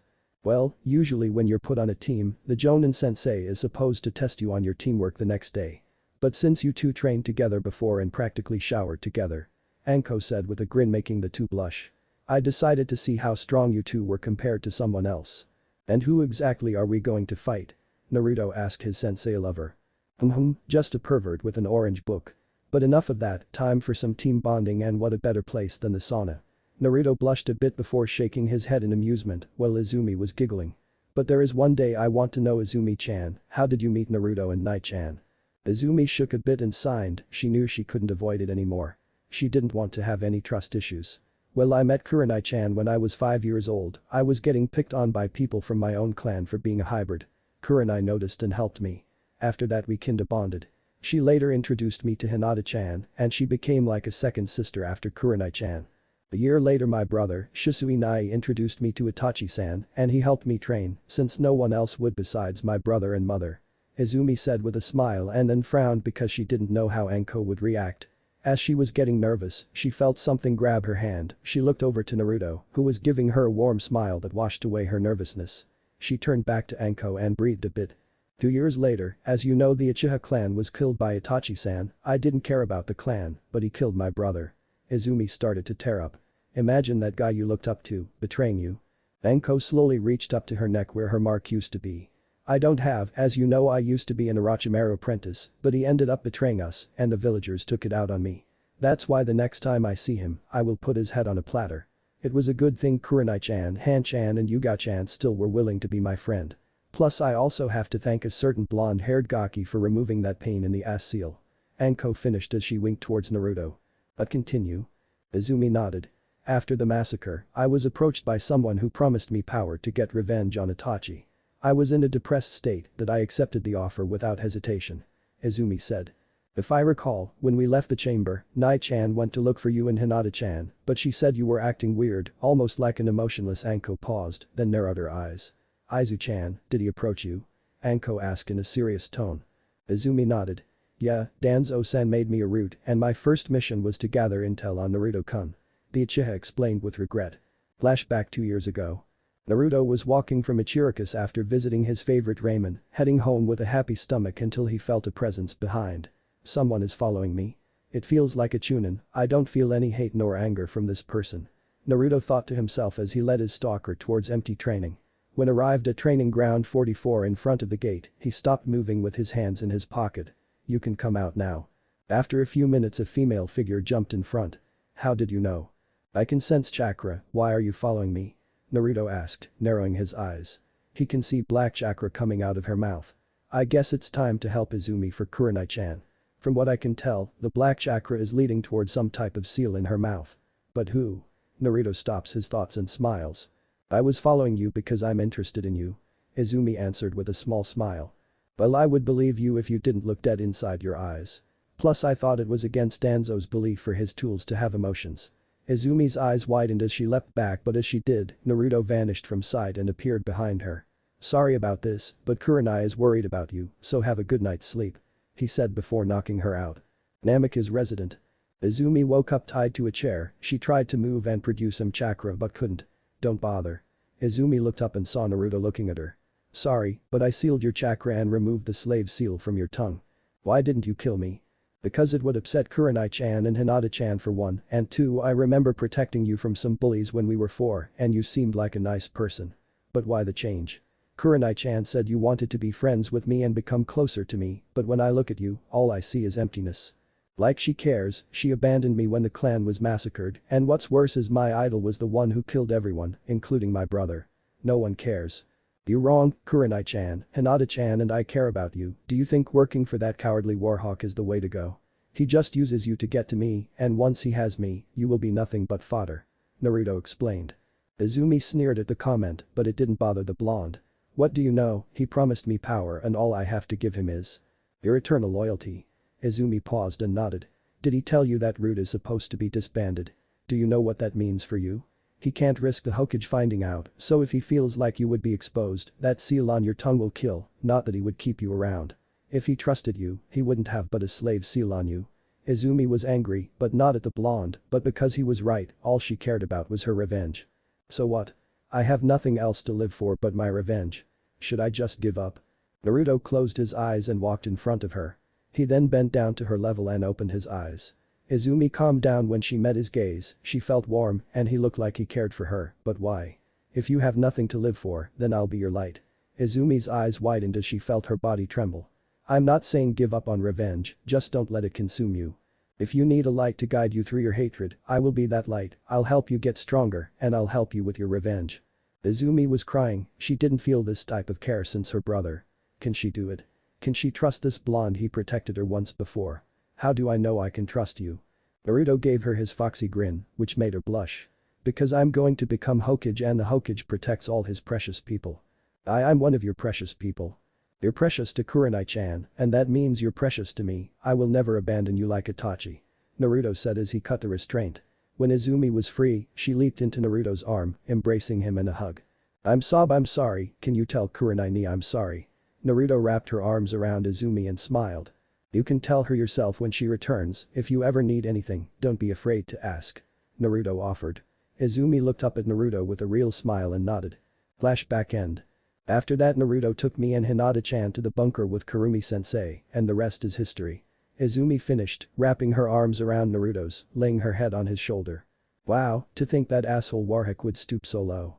But it's to be expected, anyway let's go home and get some rest for your tomorrow fight with the Cyclops. But while we wait, we can do some skinship exercises. Anko said with a perverted smile. After finishing their dangos, the group head back to the Uzumaki complex to relax a bit. When they arrived, they noticed they were the only one home. So Naruto went to his room and got out his clothes and put a towel over his waist and headed off to the bathhouse. After putting his clothes in the locker room he headed outside. We've been waiting. Naruto turned to the voice and saw a very naked Anko and Izumi wearing a towel sitting in the water. It's time for some team training. Lime scene warning. Naruto chuckled and stepped into the water. Anko looked at Izumi and smiled. Izu-chan, as your sensei I have to test your teamwork with your teammate, so I want you to deepen your bond with Foxy-kun. Izumi gave a flirtatious smile and approached the blonde and straddled his lap and wrapped her arms around his neck. Then she pressed her forehead against his and smiled. Ready Naruto-kun? She asked, licking her lips. Naruto smiled and gave her a nod. She captured his lips with her as the blonde wrapped his muscular arms around her waist, pulling her closer. Izumi was licking his lips asking for permission, which obliged as Naruto accepted her into his mouth. Izumi started to moan as she felt her core start to heat up. She separated herself from him, her face red as tomatoes. Please Naruto-kun, touch me more. Naruto smiled and removed his hands from her waist and started to fondle her breast, causing her to squeal a bit. Don't stop. Izumi moaned, bucking her hips back and forth against his crotch. Naruto began to release some moans, he then felt a pair of hands grab his face and turned his head. Anko licked her lips at Naruto lust-filled eyes and gave him a seductive smile. It's time for you to bond with sensei, Foxy-kun. Anko teased before capturing his lips, forcing her tongue down his throat, causing both of them to moan in each other's mouths. Anko then took one of hands and put it between her legs, Naruto caught on and started to rub her womanhood, causing Anko to rotate her hips. Izumi started to move fast, biting her lip, she felt herself build up a little more. Anko also felt herself reading to Tsume soon as well against Naruto finger play and her playing with her own breast. The breath started to hitch until it was time to release. I'm coming. Both Kunoichi cried as they released their pent-up lust. The three didn't notice that there was a pink light surrounding them for a brief moment. That felt amazing. Izumi said between breaths, getting off Naruto's lap. Yeah. Anko agreed. She then turned to Naruto manhood and smiled. It looks like Foxy-kun hasn't been released yet. Izumi, let's show Foxy-kun how much we appreciate him and continue our team bonding. Izumi looked at Naruto's package and smiled. Hi, sensei. They both then sandwich his manhood with the breast and proceed with the pazuri. Naruto started bucking his hip forward as both Kunoichi started to move up and down to the rhythm. How's Naruto-kun, are we becoming better teammates? Izumi asked. This feels amazing, best exercise I ever had. Your breasts feel amazing. Naruto answered. And they're all yours Foxy-kun. Anko said as she started to lick his shaft. That's right Naruto, whenever you want. Izumi added in, mimicking Anko's action. They continued this until they felt Naruto start to throb. Girls, I'm about to. Naruto said as the Kunoichi sped up their action. They were soon surrounded by pink aura again as Naruto threw his head back. I'm coming. Naruto released his kum on their breast and out of breath. Anko and Izumi licked up the sperm and smiled as the pink aura went into their body. Good job you two, no one has better chemistry than you two. Anko said. Naruto nodded his head in agreement and sat in the water with the girls on each side. Lime scene over. Well, that was an interesting show. The group turned in front of them and saw Kurumi on the other side of the sauna, drinking some sake. Now that the show is over, I'm sure you three haven't noticed the pinkish aura around you after your fun. Naruto chuckled nervously. Sorry, I missed it. Kurumi smiled. It's understandable, after all you're surrounded by three beautiful women. Anyway, even though it was an accident, you three just performed a bonding ritual. When Hanyu bond with their mates, their chakra, physical energy, mental energy and spiritual energy combine into one. Then it's multiplied by the number of people who perform the ritual, in this case 3, and after that it splits among you 3, increasing your overall strength. But there has to be a limit or catch. Naruto said. Our perspective of you, Naruto-sama, there is. The first condition is. You cannot perform the ritual unless you reach the limit of where normal human training can take you. 2. You have to be bonding through the mate mark as you know, so no outside girls. 3. You can only perform it on the full moon through sexual acts like you just did. Kurumi explained. Is that why I feel so energized, Kurumi-sama? Izumi asked. Kurumi nodded. There's also something that benefits you, Anko-san. Kurumi said, catching the girl's attention. You see, when a Hanyu without a Kekkei Genkai goes through the ritual, they gain a sub-element Kekkei Genkai. It takes your major element and one of the alphas and combines them. Since yours is Kaiten, you could have Yoton lava, Futon boil, or Shakuton scorch. Later on, find some chakra paper and find out. Anko nodded in excitement. Sweet, can't wait to test it out later. Kurumi smiled. And there is one more thing. You see, now you three just moved up to being 50% Hanyu. Your healing factor and senses increase as well as your chakra reserves. Plus you are closer to the time we need to start training you to learn spirit mode. What spirit mode, Kurumi-chan? After you destroy the negative energy inside you, the demonic chakra is purified. Then combine that with your mental energy and your spiritual energy or your life force. Kurumi then stood up and sprouted her ears and tails. You would look something like this. In this form you can combine your spiritual chakra as it's now called in this form. She then forms a huge shuriken out of red energy. You can add an element to this as well, and when you throw it. She threw it outside in the sky and it exploded. But this form only lasts depends on control over spiritual chakra. When can we learn it? The three asked in excitement. Yeah, that looks pretty cool, Kurumi-sama. The group turned behind them and saw Yugao, Kurenai, Hinata, Tsume and Hana walking in, with the first three naked and the others covered by a towel. Hope you don't mind us joining. Yugao said. Sure Himes, how much did you hear? Naruto asked. The 50% Hanyu part. Kurumi nodded and began to explain everything to the rest of the group. She also informed them that they had to wait for the next full moon to perform another ritual. Naruto asked, will it increase his Hanyu blood? No it won't, but it will increase your lifespan. Now enough talk, we came to enjoy ourselves. The group nodded and proceeded to just relax while a few of the girls made out with their alpha leader. 1 hour later. Kurumi told Naruto and the girls to meet in the training room. She pulled out a scroll with a symbol of a heart-shaped moon. I think it's time for you guys to have this. I got this from my world.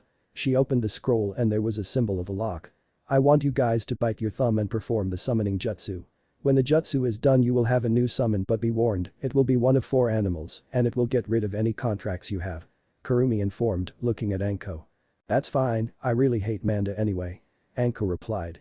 Good, also after you perform the jutsu on the scroll, you will each have a chain appear on your arm, it will be a new weapon only you and your mates can hold. Kurumi said. What's the weapon called? Yugao asked in excitement. Kurumi smirked. It's called the keyblade. Chapter 4. Love and Infection. So today is the day. I can't wait until Anko gives us the result. What do you think they'll do? Yugao asked. She was with her friends Hana, Kurenai and Hinata at the local dango place. They were discussing the possible results of Team Anko. They had a goal involving Kakashi. I'm pretty sure they'll do fine. Oh shit, he's here. Kurenai said, pinching her temples. All the other girls gave her a confused look. That was until Asuma appeared. They now knew what she meant. Kurenai, how are you? Asuma said, taking a seat next to the red-eyed Jonin. Kurenai signed. I'm doing fine. Why are you here, Asuma-san? Kurenai asked. Asuma smiled and sat next to Kurenai, trying to put his arm around her. But to his dismay Kurenai ducked under his arm. Asuma seethed but held it back. I was wondering if you wanted to go, Asuma started. I refuse. I'm not interested, now if that's all you want please leave. Kurenai said, without looking at the jonin of Team 10. I don't understand why you can't understand what no means. And I don't understand why you would refuse me. I'm the son of the Hokage and very strong. Asuma responded. Kurenai sighed and looked at her sister wives, who gave her a nod. She smiled at them and turned to the bearded jonin. Well, if you really must know. I don't want to go out with you because I'm interested in someone else. Asuma gritted his teeth in anger. How could he lose his kurenai to someone else? He needed to know. Who is it? Before Kurenai answered, Yugao jumped in. And why do you want to know? What will you do with that info? This doesn't concern you. Asuma told the cat Anbu. Yugao glared at Asuma when he made that statement. You're wrong, anything involving my sister involves me. Learn she is not interested and try to find someone else, Yugao suggested. Asuma grunted and turned to Kurenai. This isn't over, you'll be mine.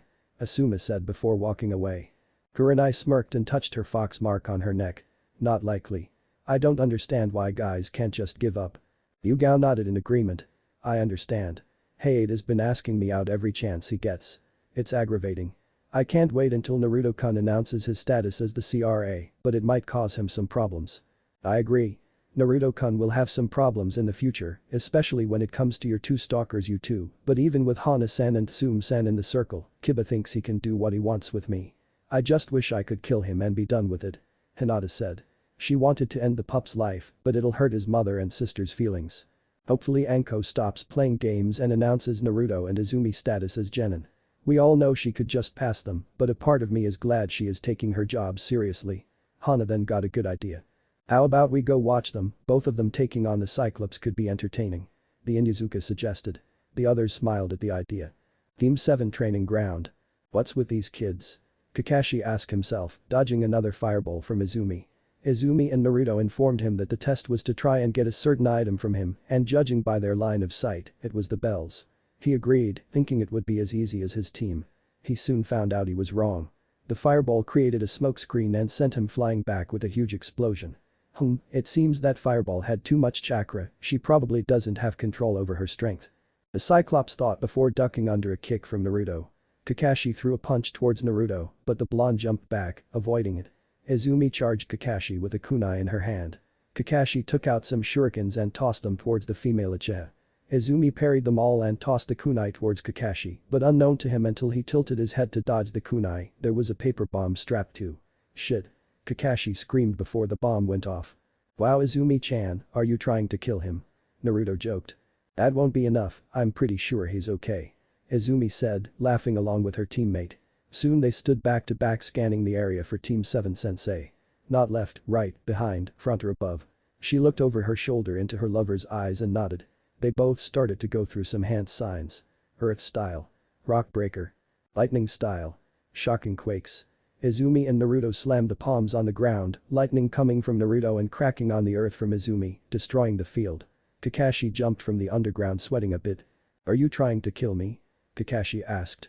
Naruto chuckled a bit. Sorry Kakashi-san, but we wanted to test our skills even though we completed our objective. What do you mean? I still have the bells. Izumi smiled and spoke up. We were never after the bells, we just said we were here to grab something. Here you go, Anko-sensei. Izumi yelled, tossing her a familiar orange book to Anko. Kakashi's eyes widened as he reached into his pouch looking for the book. What?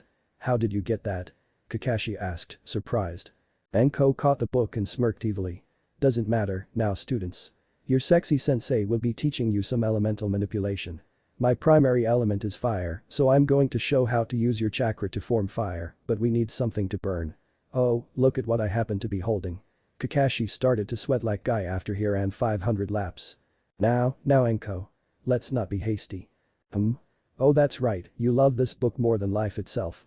Tell you what, I'll give you the smut back and in return, I want 1 CR rank jutsu of each affinity. Or the book turns to ash. Kakashi, faster than lightning, pulled out 5 scrolls and tossed it towards the snake mistress. Anko shook her head disappointedly. Naruto and Izumi laughed at the Cyclops' pervertedness. Hey trash. Team 11 turned to see Sasuke approaching Izumi with a scowl on his face. How did you awaken the Sharingan? I demand to know. Izumi glared at Sasuke with cold eyes. The weak shouldn't demand nothing of the strong. Train more. Izumi answered. Soon Kurenai and the rest joined them. A red fox walked by, which Team 11 recognized as Kurumi. Sakura approached the group. "That's right, you should help Sasuke-kun," the pink cat yelled. "What do you mean that's right? No one suggested that," Naruto said. Kurumi eyed the girl suspiciously. "Weird, I noticed for a while now. She always seems to be talking to someone, but she's not a Jinchuriki like Naruto-sama. Maybe I can use this." Kurumi in her fox form walked to the pink cat and nuzzled on Sakura's leg, causing the girl to turn to the fox. "Wow, so cute." Sakura picked up the fox and hugged it. Naruto looked at Kurumi confusingly, but was shocked when Kurumi bit Sakura on the shoulder, pouring some of her chakra into her. "Oh!" Sakura yelled in pain, tossing Kurumi on the ground. "Damn, stupid fox bit me." Kurumi hopped into Naruto's arms and nuzzled him in the neck. "Kurumi, what did you do?" "Let's just say I'm helping her with her mental trauma. Anyway, now that you succeeded, I think you should celebrate with Kurenai-san and Hinata-san. They deserve it while not taking them out and then having a little fun," Kurumi suggested. Naruto turned to the females of Team 8 and smirked. He walked up to the two, gaining their attention. Hinata blushed and leapt into his arms, nuzzling her cheeks with his, making the boy chuckle. "Hey Hinata-chan, Kurenai-chan. How about for your celebration for becoming a team, we go out, just the three of us?" Hinata squealed and gave the blonde a deep kiss. "Sure Naruto-kun, I love to." Kurenai walked up to the blonde and kissed him on the cheek. "Sure Naruto-kun, and if we enjoy it, we might give you a reward," Kurenai said with a wink. "Sure, in fact, I thought of something special for the both of you," Naruto said with a smirk.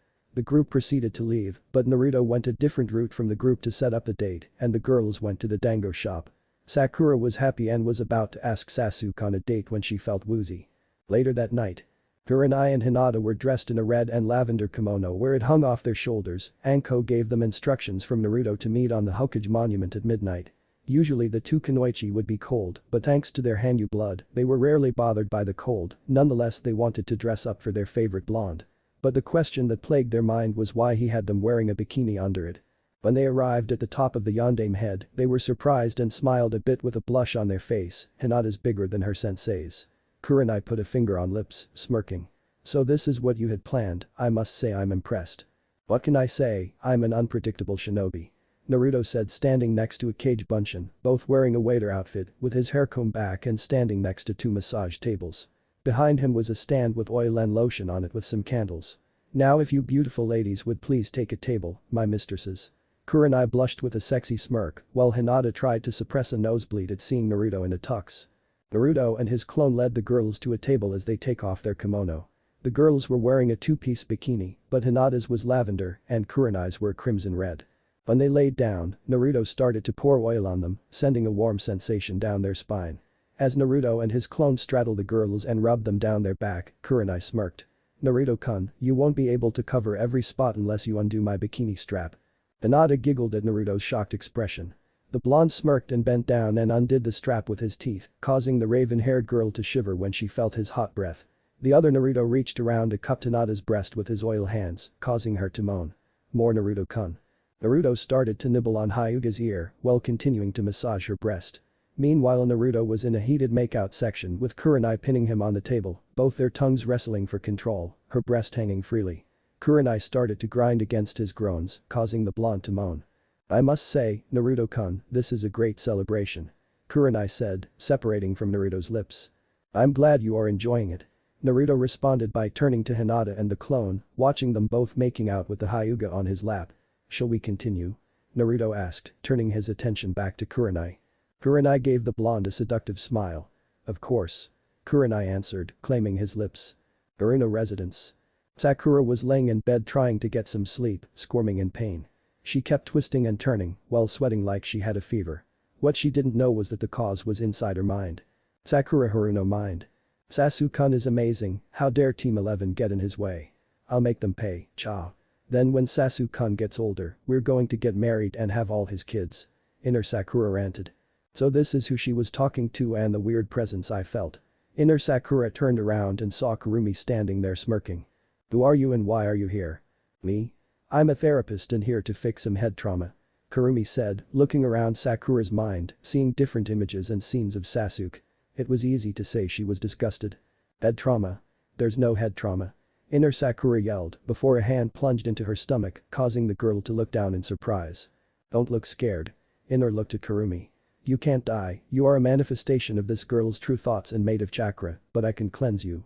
I'm just giving you a small gift that will help you in the future and get your mind off that pitiful Uchiha. Kurumi explained. Inner was then surrounded by red chakra from head to toe. Kurumi stepped back and smirked. When the chakra disappeared, Inner was standing there with her eyes closed. So how do you feel? Kurumi asked. Inner Sakura opened her eyes and it had slits in the middle. I feel better than before. And what do you think of your Sasuke-kun? Inner sneered. Fuck the Uchiha, he's just an asshole who treat us bad because of his name. Besides, who needs him when we have Naruto-kun? As Inner said that, the images and scenes of Sasuke began to crumble. Good to hear, now do your best to get your outer self to accept you, but make sure she sees how disgusting her crush is and how amazing Naruto-sama is. You are a cute girl with a lot of potential and I hate to see you wasted. Of course, Kurumi-sama. Question, how much of an influence do I have on her personality? It should be the same as before, just ease her into it and she'll be a better person for it. My chakra is fading, so good luck. Of Kurumi-sama. Inner saluted before Kurumi disappeared. Kurumi turned and started to walk away. Now to begin. She said walking to a door that had emotions listed on it. Chapter 5. Vixen changes. Naruto was laying in bed, then he started sniffing the air and a smile appeared on his face. Hana-chan he mumbled, wrapping his arms around something soft. You rang, Naru-kun. Naruto opened his eyes and saw Hana staring down at him, straddling his waist. He gave her a warm smile, which she returned. Morning Naru-kun thinking about me. Hard not to. Naruto responded, kissing the female in Shizuka. Hana moaned into the kiss after the kiss, Hana got off the blonde and smirked. Love the kisses, but breakfast is ready. Naruto nodded and got out of bed. After getting dressed, he met Anko, Yugao, Izumi and Kurenai downstairs. He greeted the girls. So it's been like 2 months since your graduation. Anything planned? Well, hopefully Hokage-sama would be nice enough to give us a B-rank mission. Anko said, reaching for some bacon. Kami knows we're ready for it. Izumi commented, grabbing a bagel. Naruto smiled. Digi just doesn't want to show favoritism. We only a 3-man squad. Anyway I know this isn't interesting, but have you noticed something weird about Sakura? Yeah, she's been fawning over you. I wonder what changed. Anko said. Maybe she realized how bad the team is and came to her senses. Hana said. Actually you can thank me, I can play some of my influence on her, Kane said, appearing out of nowhere. Naruto narrowed his eyes and smirked. Explain. Bruno residents. Sakura just looked at herself in the mirror, hair a mess, but for some reason she didn't care. Not only that, she has been training and changing since the past 2 months, and it was thanks to Inner. What surprised her was that Inner been convincing her to like Naruto, and the more she thought about the blonder, the more her heart raced. She remembered when it started. Flashback. Sakura woke up and went down to get some breakfast. Good morning Sakura, I made some egg salad sandwich and tofu. Her mom said. When Sakura heard that, for some strange reason her face twisted into disgust. She wondered why, that's what she always ate to keep up her diet. Actually, can you make me a meat and cheese omelette with some grits on the side? 2 servings please. Ibuki looked at her daughter strangely. Sakura honey, are you okay? I'm fine, just feeling a tad bit hungry. Sakura replied. Flashback end. Sakura ate everything off her plate, surprising both her and her mother. What surprised her even more was the day she met up with her team. Flashback. Sakura was headed to her team's training ground. When she arrived, she saw her crush and sigh. Good morning Sasuke-kun. HN. Sasuke responded. Sakura grew a tick mark. I said good morning you prick. Sakura before covering her mouth. Sasuke looked disturbed. I'm sorry Sasuke-kun, I don't know what came over me. Sasuke turned the other way, which made Sakura depressed. What was that, now Sasuke-kun hates me. Well I say fuck the emo, he don't deserve us. You should give up on him. Inner Sakura said. Sakura was surprised at her inner thoughts. What are you saying? Sasuke-kun deserves any girl he wants. I can't wait to marry him. Inner scoffed. Yeah right, there's nothing like marrying a guy who treats us like crap. You date someone like Naruto-kun, now that's a man. Sakura's jaw dropped. Naruto. He's the rookie of the year, strong, smart, handsome and Okami has beautiful eyes. Inner finished. Sakura had to admit, Naruto was good looking. Wait, why is she thinking this, she likes Sasuke. Good morning. Sakura turned to Kakashi, who broke her out of her thoughts. Morning sensei, what are we doing today? Sakura asked. Well, we'll be doing some D-rank missions. That is all. Kakashi answered with an eye smile. And? Sakura asked. And that's it. Kakashi answered. What? Are you kidding me? Sakura yelled, startling her team. Are we actually going to train me or am I going to stay this weak forever? Aren't you a sensei, when are you going to teach us anything? Sakura covered her mouth and ran away. Leaving a shocked Kakashi, a gaping Sasuke and uncaring Sai. Flashback end. Ugh Inner, what's going on with you? Sakura asked herself. I'm waking you up, now get some breakfast. If we are going to impress Naruto-kun and finally we can develop a killer body. Inner Sakura said. What do you mean? Sakura asked. Did you actually think you were going to develop a sexy body by dieting? Look at Hinata, she has C-cups and she's the same age as us, she's still developing. And do you know what she eats more than anything? No, what? Cinnamon buns and ramen. The only reason she's not fat is because she trains. This thin body of ours is going to get us killed. So eat 2 people worth of breakfast and find some women to train with. Inner said. Sakura nodded and proceeded to actually eat some real food and put on some tight shorts and a tank top that covers the top of her chest. With Naruto. Okay, now it's time for some ninja tag and this time I'm not going to be it because I'm the only boy. Naruto said narrowing his eyes, the girls chuckled. Now who's going to be it? Anko smirked and raised her hand. I'll be it. Naruto nodded. Okay, what's your personal rule? Anko touched her chin and thought about it. When Naruto was it, he made a rule where he could use 3 cage buncheons, but the girls could use weapons. How about this, if you are caught, I get to use a clone. The clone numbers go up for each person caught.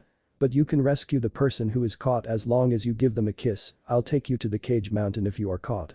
The girls blushed at that but accepted the rules. And instead of the forest of death, we are going to run around the village alright, you have 30 seconds starting now. Sakura was jogging around the village, trying to build up her stamina. After Inner's weird personality change, she realized how weak her body was, she was so focused on Sasuke that she let her get dragged down. After Inner constant yelling, she decided to train seriously. Currently, she was jogging through the village at a steady pace. To be honest, I thought you would pass out by now. Inner commented. You know, you've been insulting me a lot lately. Well, someone has to. You're smart outer, but I'm just treating you how you've treated Naruto-kun, the difference is, you deserve it and I'm using it to motivate you. You were just a bitch. Inner said. Sakura signed at this.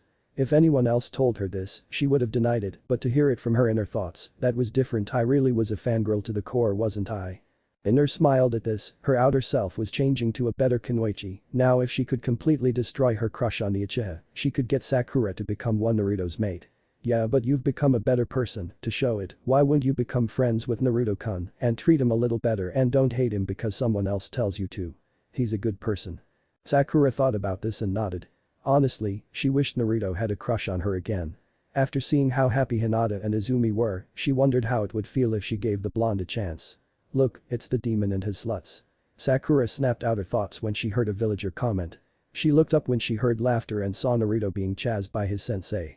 Anko leapt towards Naruto, but he did a backflip over her and dodged her grasp.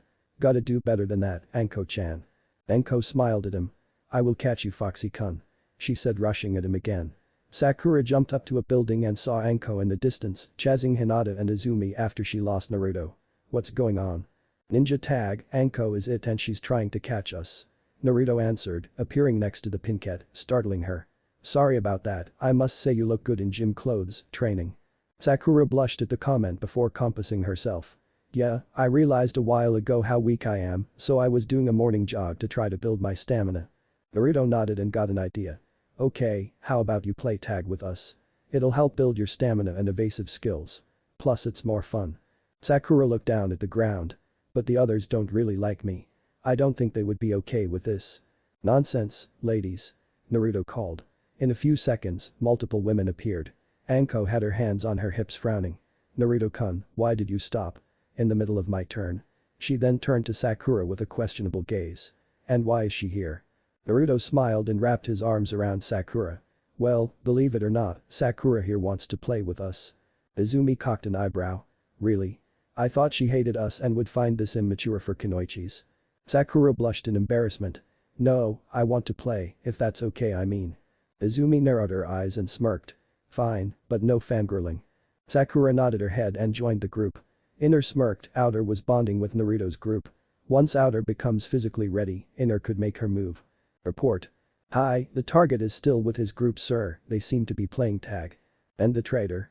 She's with him, what are your orders Danzo-sama? When the two are alone, you are to kill the Uchiha girl and bring me the boy. To have the village thrive, he will become my weapon and Konoha we reign over all. Danzo ordered. Sakura was exhausted, she wished she took training more seriously. She was so exhausted after a simple game of tag. But she really did enjoy herself. Sakura didn't have many friends since she started crushing on the Uchiha, and her crush always ignored her. Seeing Hinata and Izumi enjoying themselves around Naruto kind of made her feel jealous. It was getting close to the afternoon. The group decided to head to Akamichi's BBQ place. When Sakura was about to protest, she was stopped by Anko, claiming it'll help her breast get bigger, which shut her up. As they head to the spot, Naruto stops midway and narrows his eyes and smirks. Anko turned to her student. "What's wrong, Naruto-kun?"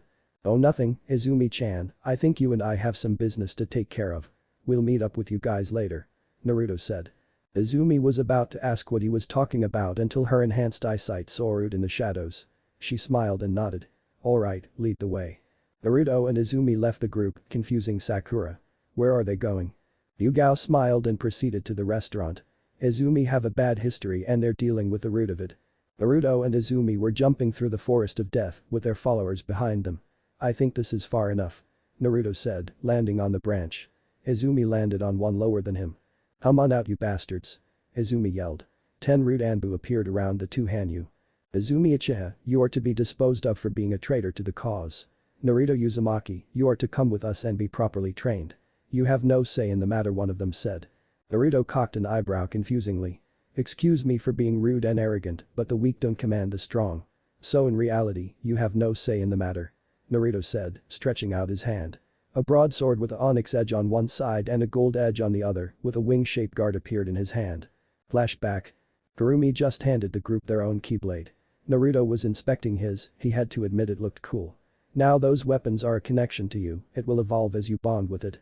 Think of it as a sleep state, it will transform to its true form once you bond." As Kurumi was interrupted when Naruto's keyblade lit up and transformed into a broadsword.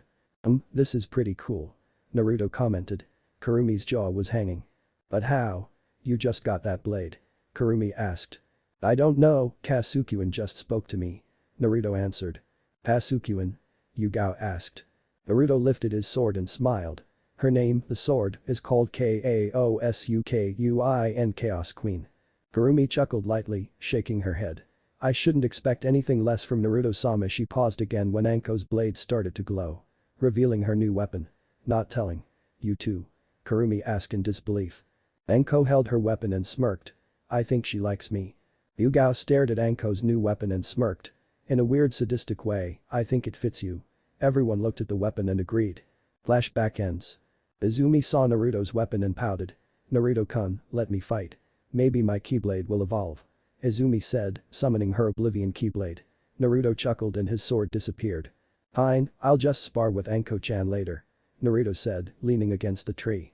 "Fine, we were supposed to eliminate you anyways," the root said, pulling out a tanto. Izumi smiled and disappeared. The Anbu was confused until Izumi appeared behind him and impaled him through the chest with a menacing grin on her face. She took the keyblade out from his chest and turned to the other 9. Izumi said, charging the others. One root charged forward and did a vertical slash, but Izumi flipped over him and decapitated him. 8. This time 2 charged forward, one went for a horizontal slash, but Izumi grabbed his wrist.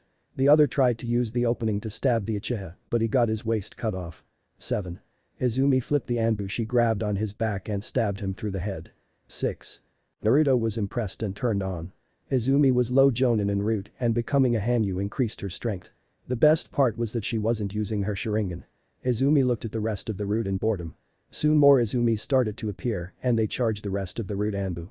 Naruto watches as Izumi relentlessly cuts down the Anbu one by one. She looked like a true demon. After Izumi was done cutting down the Anbu, she turned to Naruto and jumped him, smashing her lips on top of Naruto's. Her bloodlust turned sexual lust and she was pent up. Naruto wrapped his arms around her waist, pulling her closer. Izumi pulled back and smiled. "That was fun, but my keyblade didn't evolve," Izumi said with a cute pout. "If time, now let's meet up with the others." Izumi nodded and they proceeded. Anzo was seething. 10 of his root seals died out, which means they were killed. He underestimated the Jinchuriki. He has to be cautious on how to approach this soon. "Naruto, you'll be my weapon or die." Later that night, Anko was sweating as she tried to go to sleep. She was unconsciously groping herself, moaning in pleasure, thinking about her alpha. She was not sure where this came from, but it was slowly building, her sexual tension. Fuck. I can't take it, Anko needs some playtime now. Anko then got up and quietly went to Naruto's room while wearing nothing but her panties. She didn't want to wake no one up, especially Kurenai and Yugao. Ami knows what would happen if she was caught by those two. Ow. Anko mumbled as she ran into something. She looked up and her eyes widened. Hana. What are you doing here? Hana was rubbing her head and looked at Anko. I would have asked you the same, but I can smell the pheromones on you. I'm guessing you were having trouble sleeping. I know we said we would decide who goes first. Lemon begins. I'm sure they'll understand, and how about we share our first time? Naruto-kun is a stamina freak. Anko offered. Hana nodded. When they made it to Naruto's room, they heard heavy breathing. Anko and Hana sniffed the air, pheromones were coming from Naruto's room, and also some sweat. They opened the door to see Naruto twisting and turning in his sleep. Naruto sniffed the air and smiled. Anko-chan, Hana-chan. Naruto mumbled before he felt something soft touch his lips, then he felt the covers be pulled off of him. Look at here, Naruto-kun doesn't wear underwear while he sleeps, Lussie seems excited to see us. Hana said before she started to lick his shaft. Anko was kissing Naruto, but what surprised her was that Naruto started to kiss her back with tongue. Naruto slowly opened his eyes and smirked. Not that I'm complaining, but what are you guys doing? Naruto asked as he grabbed the back of Hana's head, forcing himself deeper in her throat. We couldn't help ourselves. For some strange reason, the past few days our bodies kept getting hotter and…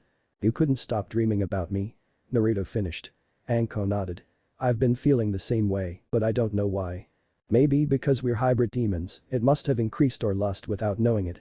Hana said as she let go of Naruto's shaft and took off her bra and soaked panties. Anyway, enough talk. I need you in me now. Hana said, slowly descending on his shaft. So full. Hana moaned quietly. And while she's plowing you, you can have a taste of my deliciousness.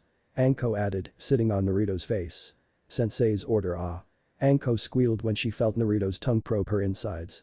That feels so good. More Naru-kun, no. More master. When Naruto heard that, his manhood grew a bit, causing Hana to yelp in surprise.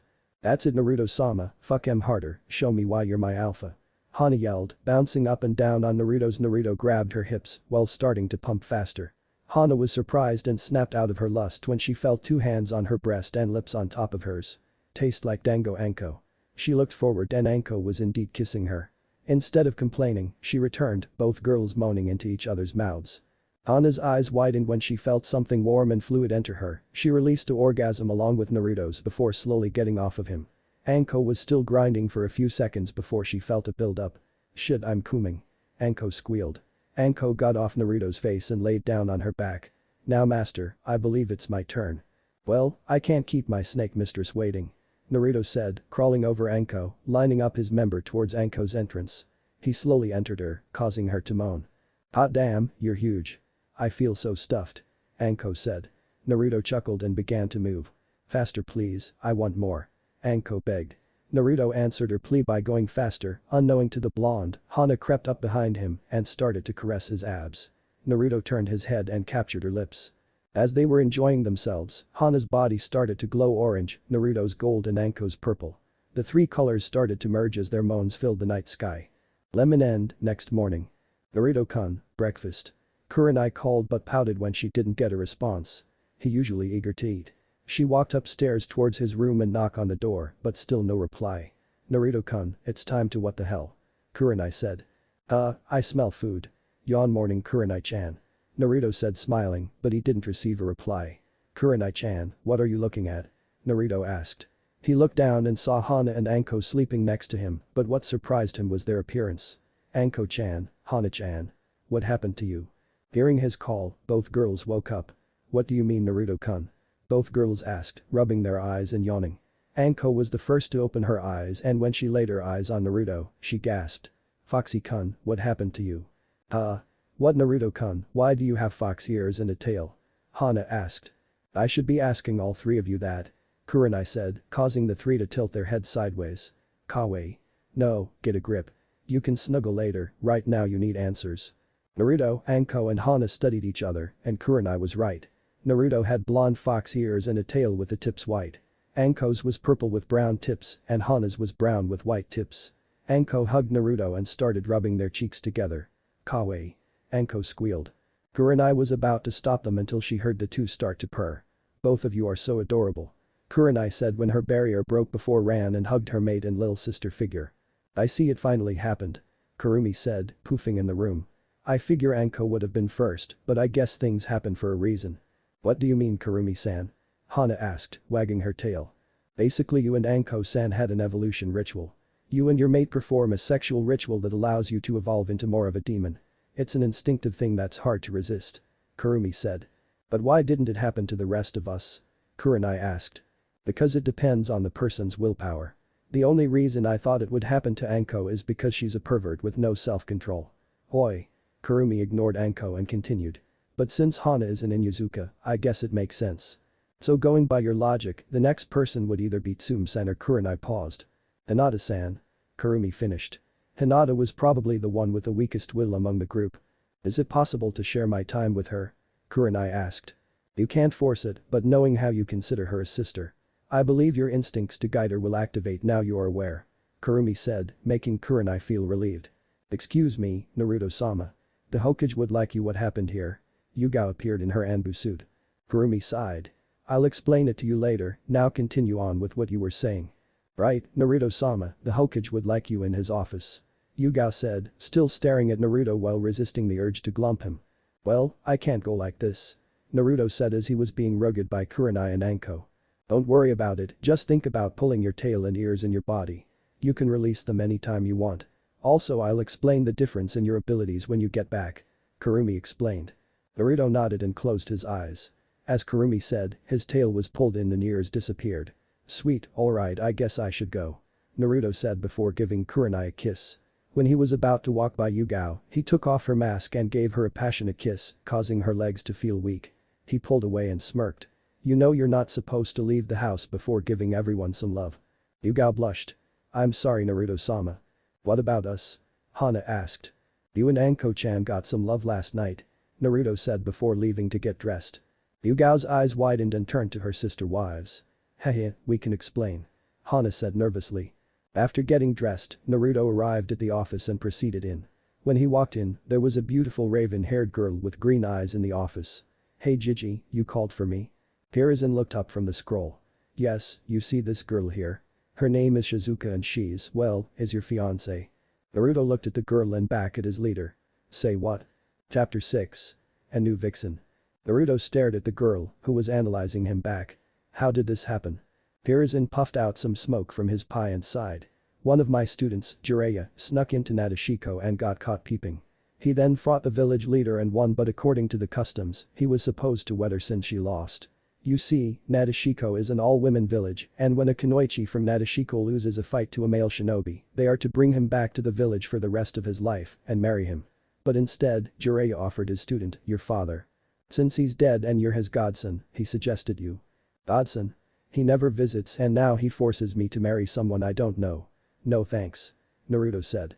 He's looking out for the village on my orders, trust me. And why not give the girl a chance? You're under the craw. Hiruzen asked. Because I don't want to leave. Naruto responded. You won't have to. Because of your clan status, it was decided Shizuka would be transferred here and act as a liaison between her village and ours once she becomes a chunin. That is if she accepts you. Hiruzen said. Naruto tilted his head in confusion. What do you mean? He means it's customary for kunoichi from my village to fight their spouse and test their abilities before making a decision. Shizuka explained. I see, let's go to my compound and fight there. Naruto said. Shizuka nodded in agreement and followed the blonde. She was determined to win so she can prove her strength. There's no way I'm going to lose. I might be over my head. Shizuka thought as she watched Naruto's mates fighting against each other. Ha! Hinata shouted out a battle cry as she charged Hana, thrusting her palms forward to strike the Inuzuka air. Hana dodged by backflipping and swiped at the Hyuga heiress with her claws, but Hinata redirected it with her palm, and the two traded blows back to back, but it looked like a blur to Shizuka. On the other side of the field, Izumi was facing Yugao in a Kenjutsu spar. They were moving too fast to see, but you could hear the sound of steel hitting each other. Hinata and Hana jumped off trees and were jumping off them, clashing in the air back and forth. Kurenai and Anko were on the side watching. Hey girls. Naruto called. The girls stopped and turned to their mate. Hinata and Izumi rushed him and glumped him in a hug. Naruto returned the hug. I got some news. Does the news have anything to do with this girl? Is she joining the club? Anko asked, smirking as she walked around Shizuka. She's cute. Shizuka blushed at the comment. Yeah, she might. Apparently I'm in an arranged marriage with her, but she wants to fight me to prove I'm worthy. You're going to lose. All the kunoichi said. What? But you don't know what I can do. How can you just judge me? Shizuka asked. Can you beat a jonin? Kurenai asked. No, I can beat a mid-level chunin. Shizuka responded with pride. Then you cannot beat Naruto-kun. Yugao said. But if you still want to fight, I'll indulge you. Naruto said, walking onto the field. Shizuka walked to the opposite side. Yugao-chan, may you referee the match? Yugao nodded and walked between the two. This is a match between Naruto and Yugao looked at Natashiko-nin. Shizuka. This is a match between Naruto and Shizuka. Anything goes but killing blows. The match is over when I say it's over. You may begin. Yugao said, jumping back. I guess I'll test his reflexes. Deep Crimson Dance performance. Shizuka pulled out some kunai and began to throw them at Naruto at rapid speed, but to her surprise, Naruto was able to dodge them with no effort at all. I see, try this. Second dance. Shizuka started to spin and shot barrages of kunai at Naruto. Naruto stopped dodging and went through some hand signs. Spiraling air dome. Naruto created a wind sphere around him defending him from the attack. Shizuka charged the blonde, surrounding her fist with wind chakra. Naruto smirked and did the same. The two met halfway and their fist clashed, creating a wind explosion. So you can use wind chakra too. Let me show you something cool. Naruto jumped back and went through some hand signs. As he did, a tornado started to form in the sky. Silver Dragon. The tornado turned to the shape of a dragon and roared. Shizuka fell on her butt. I yield. Shizuka said. Naruto chuckled and cancelled the jutsu. You're very strong, Shizuka-chan. Thank you, and since I lost, I now devote myself to you as your future wife. Shizuka said. Naruto frowned at this. How about we get to know each other first? I don't want you to devote yourself to me unless you are sure. How about we are fiancés, and if you like me, we'll move to the next step. Shizuka smiled and nodded. That's acceptable. Do you mind if I stay with you? I would love to get to know you better. Fine, but there is something else you should know. Naruto said, gaining the attention of his mates. Naruto noticed this and sighed. I know what you're thinking, but if she's going to marry me, she has to know. The girls nodded, confusing Shizuka. Shizuka listened in as Naruto as she told him that he was a Jinchuriki and about him and his mates becoming Hanyu. Shizuka was surprised and turned to the women. Are there any benefits? Shizuka asked. Well, our chakra increased, we're physically stronger, have a lot of stamina, and we'll remain young forever. Yugao answered. Shizuka's eyes widened and turned back to the blonde. Make me one. Shizuka demanded. Wait, shouldn't. Make me one. She repeated. Are you? Make me one. Shizuka repeated, getting closer to his face. I'm marrying you anyway, and it would only be fair. You have a pure heart and you're strong. I made my decision, please. Shizuka pleaded. Naruto didn't respond, which made her sigh. I get it, I'm not as good looking and you don't know me. I'm sorry, I'll leave. She's playing him. The girls thought with a smirk. Wait, it's not that. It's a big decision that can affect your life forever and you can't turn back. If people find out what you are, they may not accept you. Naruto explained. Well, I'll have you and your wives, or my sister wives. Shizuka said, earning a nod from the group. Let's do it, Foxy-kun. Anko said. Naruto shook his head and chuckled. Fine, come here. Shizuka walked to Naruto. Naruto sank his teeth into the girl's neck, causing her to moan. She felt some chakra entering her, but it was strong and warm. Naruto let go of her shoulder and backed up. You'll undergo a transformation. I'm going to have Kurumi take you into the bunker and train you for half a year and a day. Who's Kurumi? Shizuka asked, trying to get used to this new feeling. The Kyuubi. Naruto said. Hello, it seems we have a new member. Kurumi said, appearing out of nowhere. Nice to meet you, Shizuka-chan. I'm honored to meet you, Kurumi-sama. Shizuka said with a bow. Great, now you're coming with me. Kurumi said, grabbing Shizuka's shoulder and disappearing in a crimson light. Naruto figured she took her to the time chamber to help her get used to her abilities faster. Now that she's gone, may I see your tail? Hinata asked Naruto. Yeah, I want to see. Izumi added. Naruto chuckled and revealed his blonde tail and ears. The two girls squealed and tackled the blonde and started to rub his tail. I'm so jealous. Izumi said. How can I get a tail? Hinata asked, snuggling in Naruto's tail. Naruto blushed and looked at Kurenai and Anko. Neither of you told her. Kurenai wouldn't let me. Anko defended. I thought it'll be best for her to figure it out on her own. It's bound to happen soon. Kurenai said. Izumi and Hinata looked at each other confused as Naruto started to sputter out of control. In the council chamber, Hiruzen was there after being called. As he sat down, he glared at the elders. Before we start the meeting, let me remind the elders of something. You are not allowed to call a meeting without consulting me. Am I clear? Hiruzen raised his ki. The elders nodded. Now get on with it. We heard that there was a kunoichi that was sent to the village to wed the Jinchu, call him Naruto-san or Uzumaki-san, not by his title. Hiruzen interrupted Kaharu. It doesn't matter, why is a village from another village marrying the demon? A civilian merchant asked. Nico? Nico appeared behind the merchant and sliced his head, startling the others. Remember, breaking the law will get you killed. Now to answer the question, Jiraiya infiltrated the village to spy on the woman there. For those who don't know, Nadeshiko is an all-kunoichi village. They fight males from other villages and if they lose, they take the male back to their village and marry them. Jiraiya fought the leader and won, but he offered up his godson. Naruto, being a Jinchuriki, can't leave the village. So we came to a compromise that she'll transfer here. She should marry Uchiha-sama. He needs to marry a strong kunoichi to restore his clan. A merchant said. Too bad it's too late. Hiruzen said. She and Naruto already fought and she lost. Her customs won't allow her to break it off unless Naruto wants to, and he agreed to the terms. The civilian seethed at this. I still wonder why the assets are part of the council. Tsume said, gaining everyone's attention. They're fools.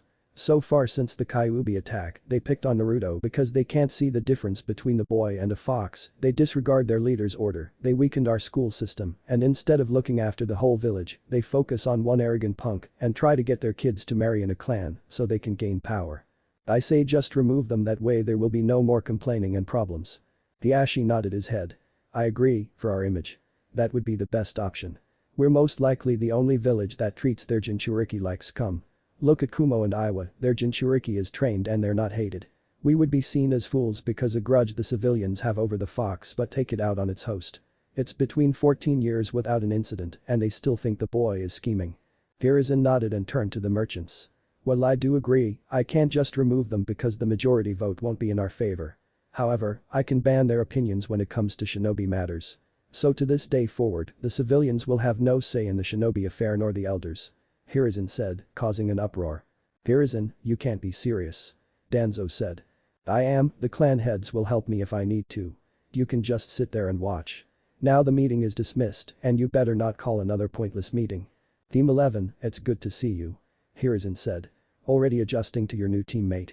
Hiruzen asked as he saw Shizuka clinging to Naruto, she now had red streaks in her hair similar to Hinata's. It's been 2 weeks since she arrived and with her addition to the team, Team 11 had the best track record for C-rank missions.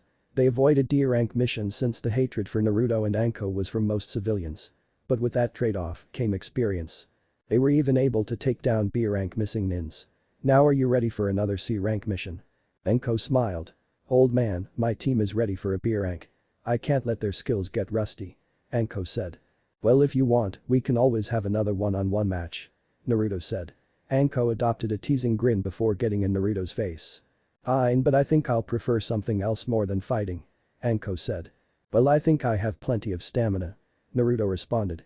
Hiruzen had blood running down his nose as Izumi laughed and Shizuka looked confused. You've done it. When's it going to be my turn? Shizuka asked. That was the final straw and Hiruzen nearly passed out. Anko, Izumi and Naruto were laughing their asses off. Then their attention was drawn to the door when they heard the knob twisted. TAM7 walked in with Sasuke's face being covered in scratches and Sakura had a sleepy Tora on her head. I see you completed your mission, Kakashi. I'll call the daimyo's wife in. Hiruzen said as Anbu disappeared from the shadows. Soon a fat woman walked in and grabbed the cat off Sakura's head and hugged it before leaving, thanking Team 7 on her way out. Now do you want another D-rank mission? No. Sasuke yelled. I don't want to do any more chores, let us have a mission to test my skills. Sasuke said. Boy, do you know who you are talking to? Hiruzen said, raising his kai. Sasuke buckled a bit and bowed. I'm sorry sir. Sasuke said. Hiruzen stopped his kai and turned to Kakashi. Do you think your team is ready? Kakashi looked at his team and between the three. Sasuke was ready since he was strong as a low chunin, Sai was a mystery and knew that he worked for Danzo, considering he didn't feel anything from. Then there was Sakura, he wasn't sure how, but she was improving very fast even without his help. He had her and Sasuke spar and to his surprise, she saw him overwhelm the Uchiha. She was aggressive and given her intellect, it was a powerful combo. I believe they're ready. Kakashi answered. Alright, I have a C-rank mission for you. Send in the client. Hiruzen said. An old man walked in and looked at the two teams of genin. Good evening, Tazuna-san. This is the team that will guide you back to your village. Hiruzen said, gesturing to Team 7. Them? They look like they're still in diapers, especially the duck head. Tazuna said, making the Uchiha seethe. Tazuna looks towards Team 11 and scowls.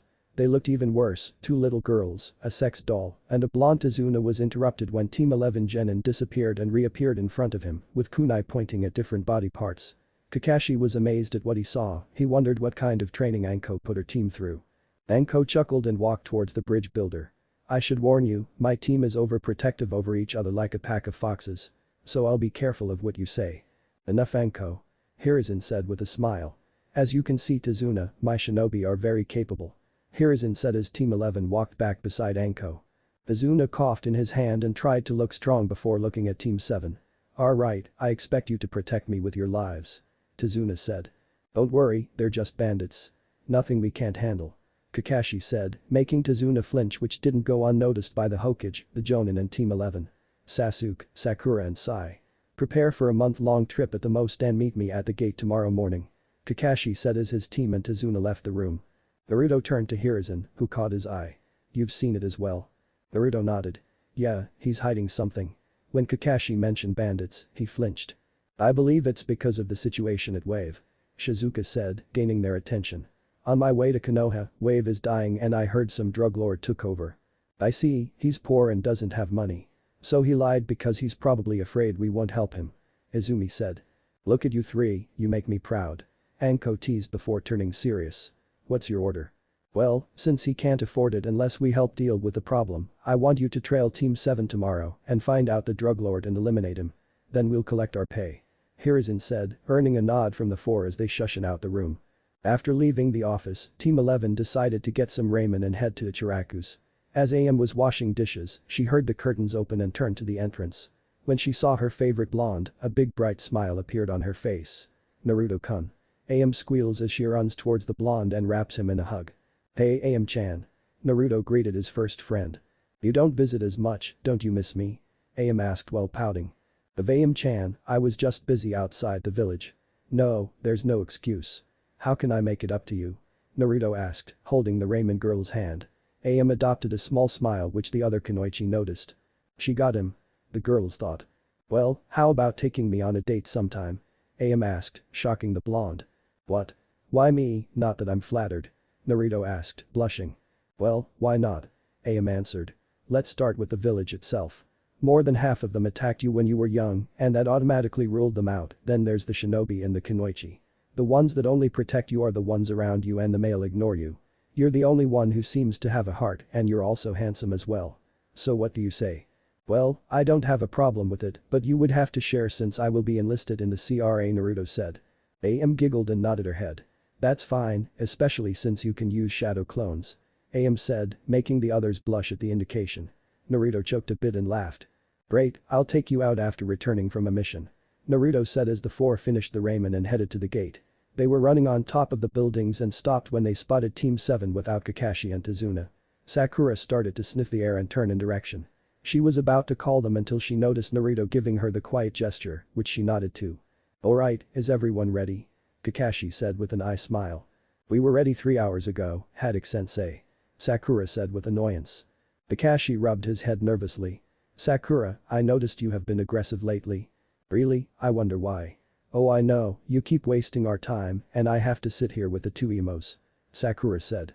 Let's just go. Sakura said, walking ahead. Sasuke noticed the change in the pin cat and smirked. She's been training and taking her job as a kunoichi seriously. Sakura. Sakura turned to the Uchiha with a questionable gaze. What is it? I was wondering if you wanted to go out later after we return. Sasuke asked. No, I'm okay. Sakura said, shocking the rest of the team, while Team 11 smiled at this. You do know I'm asking you on a date. Sasuke responded in disbelief. Yeah, and I'm not interested in you. Sakura replied. Yeah, we belong to Naruto-kun. He only wants us cause we're strong. Inner Sakura said. Yeah, who does he think he is? Sakura said as she walked with her team following her. Sasuke stood there for a while and frowned as he followed. Team 11 was in the trees behind them, waiting for Team 7 to walk a little further before tailing them. Naruto smiled at Sakura and was glad she was changing, but he also sensed two different chakras in her. One was hers, but the others were like his. Alright ladies, let's head out and purge the disease in wave. Naruto said as the Konoichis nodded before following their mate. What if Naruto falls in love with Anko and kurenai, yugao, and thanks for watching my video till the end. If you enjoy this content, then do consider subscribing to my channel and leave a like if you guys need the next part, comment down, and thanks for watching the video and see you guys in the next video.